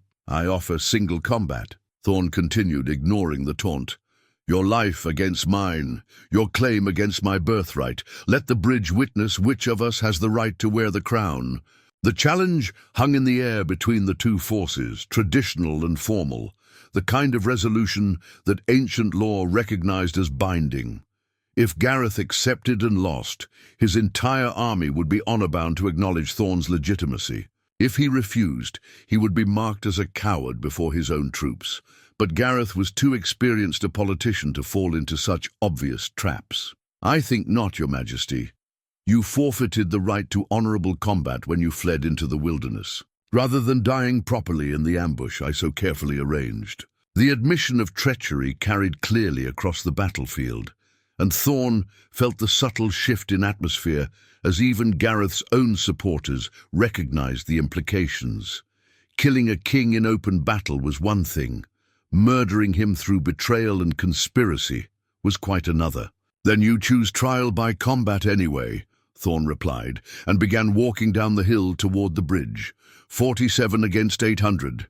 Let us see which force has legitimacy on its side. The royal seal of truth blazed with inner fire, as Elira held it aloft on the bridge's center span, its ancient crystal surface revealing the conspiracy's full scope to everyone within sight. The artifact had been hidden in the shrine for 3 centuries, waiting for a moment when its power would be needed to expose deception and restore legitimate rule.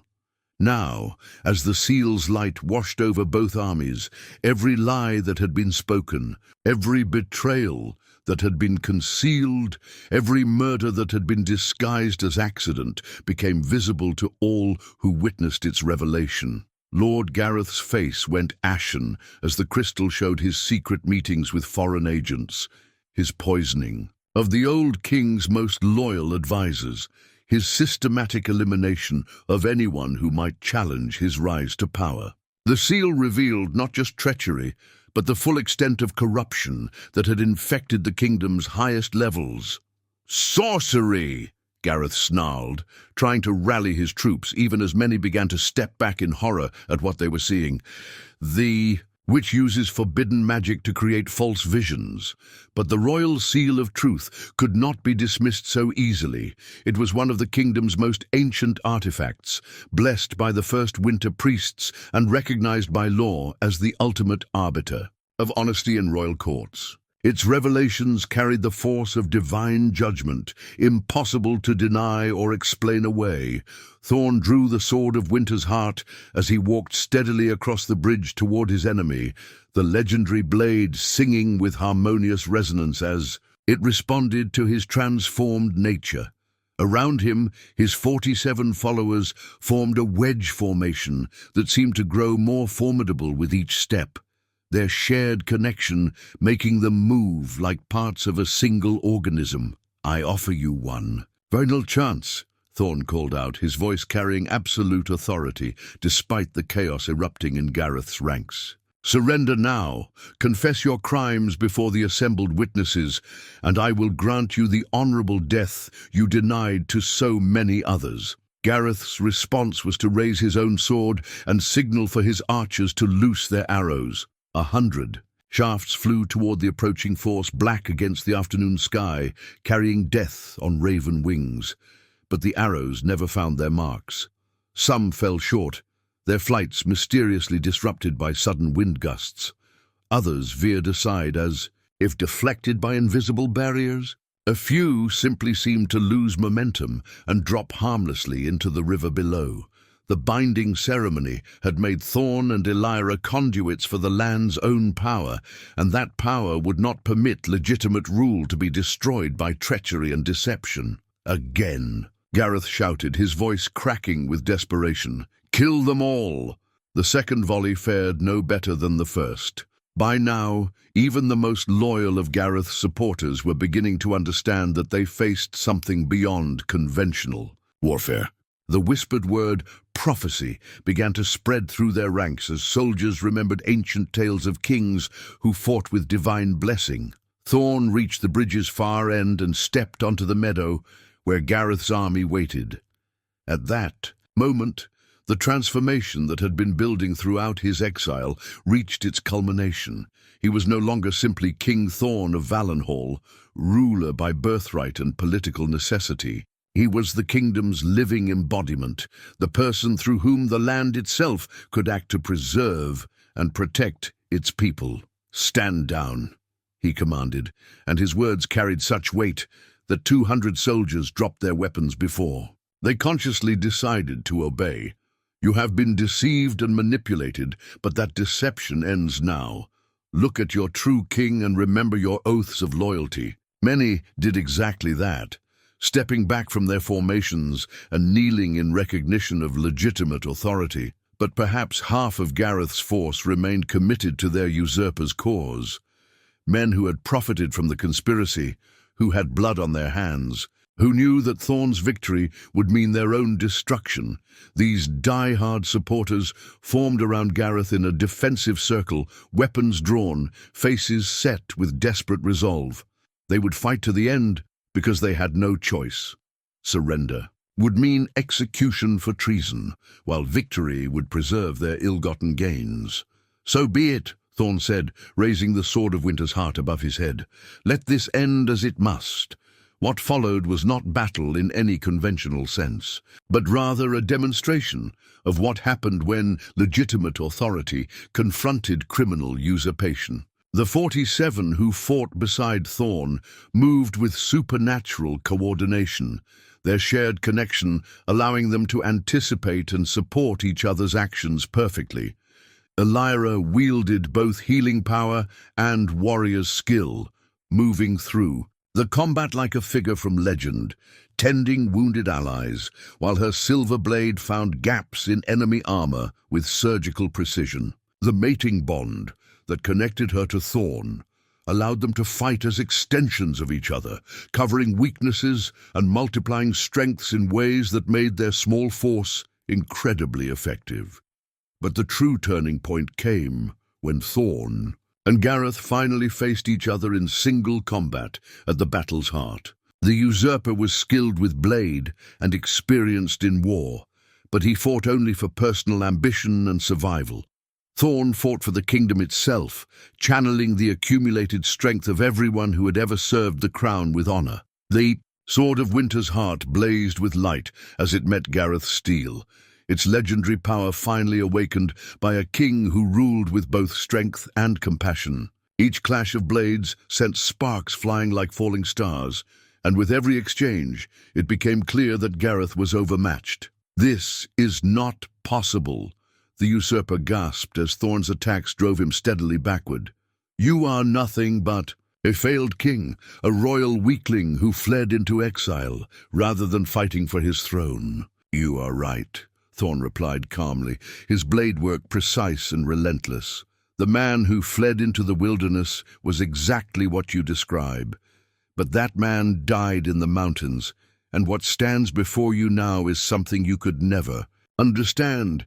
A king who has learned that true strength comes from love, not dominance." The final exchange lasted only seconds. Gareth attempted a desperate thrust that would have ended the fight had it connected, but the sword of Winter's Heart guided Thorne's defensive parry with perfect precision. The return stroke took Gareth through the heart, ending his treason and his life in a single clean thrust. As the usurper fell, the remaining resistance collapsed. Those who had supported him through fear or necessity knelt in surrender, while those who had genuinely believed in his cause fled toward the borderlands rather than face the justice they had earned. The battle was over. The kingdom's legitimate ruler stood victorious on the field where treachery had tried to triumph over law. But Thorne felt no satisfaction in the victory, only relief that the civil war had been ended before it could truly begin. "Your Majesty," Captain Aldrich said, approaching with the captured royal standard in his hands. "The capital lies open before us. Lord Gareth's remaining supporters in the city will surrender or flee rather than continue hopeless resistance." Thorne accepted the banner that bore his family's wolf crest, feeling its weight as both symbol and responsibility. "Send riders ahead with word of our victory," Let it be known that King Thorne has returned to claim his throne, and that Queen Elira will rule beside him as equal partner in the kingdom's governance. The announcement would shock the traditional nobility, but the kingdom had already been transformed by recent events. The old ways that had elevated some and oppressed others were ending, replaced by something that drew strength from unity rather than division. As the sun set over the battlefield where legitimacy had triumphed over ambition, Thorne and Elira stood together at the bridge's center, looking toward the capital where their real work would begin. They had won the right to rule, but now they would have to prove worthy of the trust that victory had placed in their hands. The golden cradle of future kings had been crafted in the royal workshops during the weeks following Thorne and Elira's triumphant return to the capital, its design incorporating symbols from both ancient bloodlines, the winter wolves of the royal house intertwined with the silver moons of House Silvermoon. Master artisans had worked day and night to complete the piece, understanding that this cradle would hold not just an heir, but the living symbol of a transformed kingdom. Now, 6 months after the battle at Millhaven Bridge, the cradle sat in the royal nursery, while snow fell softly beyond the windows of Valenhall Castle.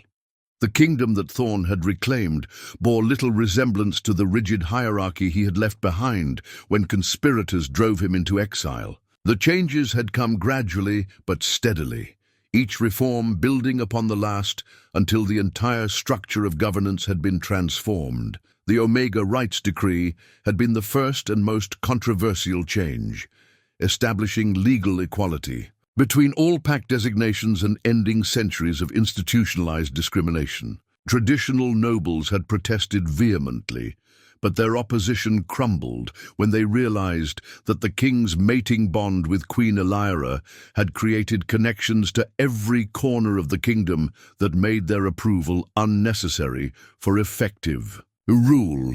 The southern provinces report another successful harvest, Chancellor Rowan announced as he entered the nursery with the day's dispatches. The elderly Beta had adapted to the new order with surprising grace, discovering that serving competent rulers was far more satisfying than managing the whims of an arrogant boy king. The new agricultural policies have increased yields by 30% over last year's totals.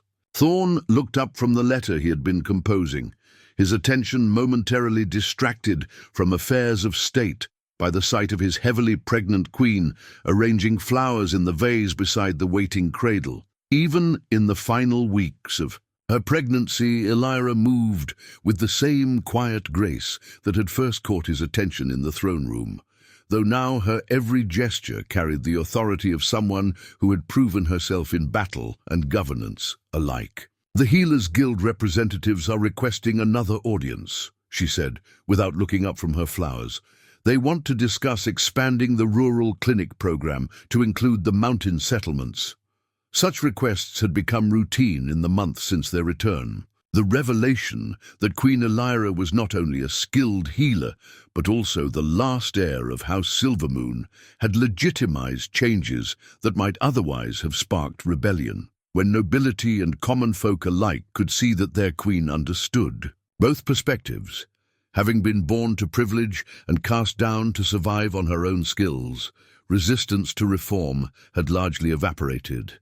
"Grant them the audience," Thorne replied, setting aside his correspondence to move closer to his wife. "But make it clear that any expansion must be sustainable.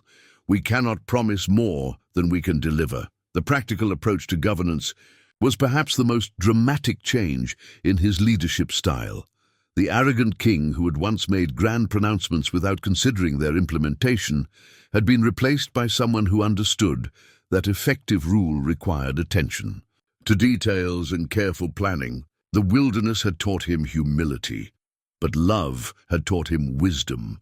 A gentle kick from within Elira's womb made them both smile, the movement visible through the fabric of her gown. "Active today," she observed, resting both hands on her rounded belly. "The royal physicians believe birth is very near now." The prospect filled Thorne with emotions he had not expected, joy and terror intertwined in equal measure. This child would be more than just an heir, it would be the living fulfillment of the prophecy that had set their entire story in motion. Born of mixed bloodlines, raised by parents who had learned that love was stronger than pride, destined to inherit a kingdom transformed by the understanding that unity created strength rather than weakness. "Have you given more thought to names?" he asked, settling beside her on the cushioned bench that provided a view of both the cradle and the snow-covered capital beyond the windows. "For a daughter, Lyanna, after my grandmother," Elira replied immediately. "For a son," she paused, considering. "Perhaps Aldwyn, after the first Alpha, but with a different meaning. Not noble friend in the old tongue, but wise heart in the new." The distinction captured something essential about the kingdom they were building together. The old names and titles remained, but their meanings had evolved to reflect changed values. Nobility was no longer about bloodline purity, but about service to others. Strength was measured not by the ability to dominate, but by the wisdom to protect. Leadership came not from commanding obedience, but from earning trust. A soft knock at the nursery door interrupted their quiet conversation. Captain Aldrich entered, his weathered face bearing news that required immediate attention. "Your Majesties, the ambassadors from the Eastern Kingdoms have arrived for the treaty negotiations. They request audience at your convenience." The treaty in question would establish new trade relationships based on mutual benefit, rather than the conquest and exploitation that had characterized previous agreements. It was part of a broader diplomatic initiative that had already transformed Valenhall's relationships with neighboring realms, turning potential enemies into partners and creating a network of alliances built on respect rather than fear. "We will receive them in the Great Hall within the hour," Thorne said, already mentally shifting from domestic concerns to affairs of state. "Has Queen Elira's chair been adjusted for her condition?" The question would have seemed trivial to outside observers, but it reflected the careful attention to detail that had become characteristic of their joint reign. Every decision was made with consideration for how it would affect both rulers. Every policy was crafted to draw upon both their strengths. The mating bond that connected them had created a form of governance unlike anything in the kingdom's history, truly unified leadership that made them stronger together than either could be alone. As they prepared for the diplomatic meeting, moving through the familiar routines of royal duty, both were acutely aware of how much their lives had changed since that first encounter in the wilderness. The wounded king and the exiled healer had become partners in every sense, their love having created not just personal happiness, but a transformation that had rippled through every level of society. The afternoon's negotiations proceeded smoothly, with the Eastern Kingdom ambassadors clearly impressed by the stability and prosperity they observed in Valenhall. The old kingdom, built on rigid hierarchies and maintained through force, had been replaced by something more flexible and sustainable, a realm that drew strength from the voluntary cooperation of its citizens rather than their fearful obedience.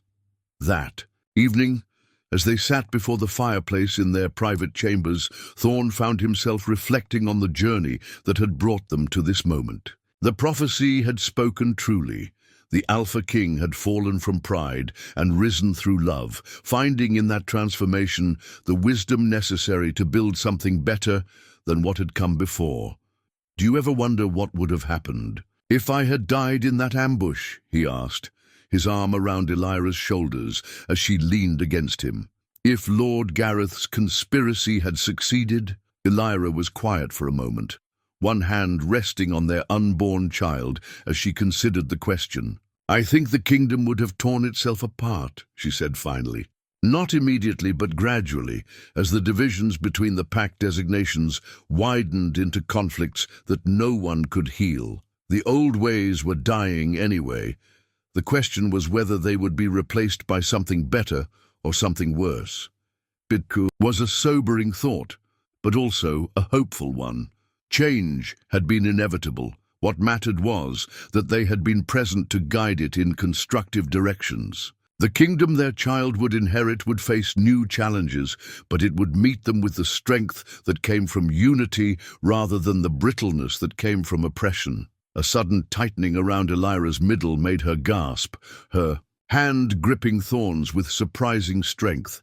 "I think," she said, her voice strained but steady, "our child has decided to make an appearance tonight." The next hours passed in a blur of activity, summoning the royal physicians, preparing the birthing chamber, sending word to the kingdom's far corners that the heir was coming. Through it all, the mating bond that connected them allowed Thorne to share Elira's strength and pain, making them partners in this ultimate act of creation as they had been partners in everything else. When dawn broke over the snow-covered capital, it illuminated a kingdom that had gained not just an heir, but a symbol of everything that the realm had become. The child that lay in the golden cradle was healthy and strong, bearing physical traits that marked it clearly as the product of both bloodlines. The silver-gold hair of the Silver Moon heritage, combined with the storm-grey eyes of the royal. A house. But more than its appearance, the child represented the future that Thorne and Elira had built through love, sacrifice, and the willingness to place the kingdom's needs above their own comfort. This would be the first ruler born into a realm where strength and compassion were not opposites but partners, where leadership meant service rather than domination, where the bonds between people were stronger than the barriers that had once divided them. Standing beside the cradle as morning light streamed through the windows, King Thorne and Queen Elira looked out over their transformed kingdom and saw not just what they had accomplished, but what their child would have the opportunity to build upon. The prophecy had been fulfilled, but the story it had begun would continue for generations, growing stronger with each passing year as love proved more durable than pride and wisdom more powerful than force. The 8-foot alpha, who had once laughed at the idea of mating with the rejected Omega, now watched over his sleeping child and understood that the greatest victories were not won through conquest, but through the courage to let love transform everything it touched. In choosing compassion over arrogance, partnership over dominance, and hope over fear, they had not just saved a kingdom, they had created one worthy of the future it would build.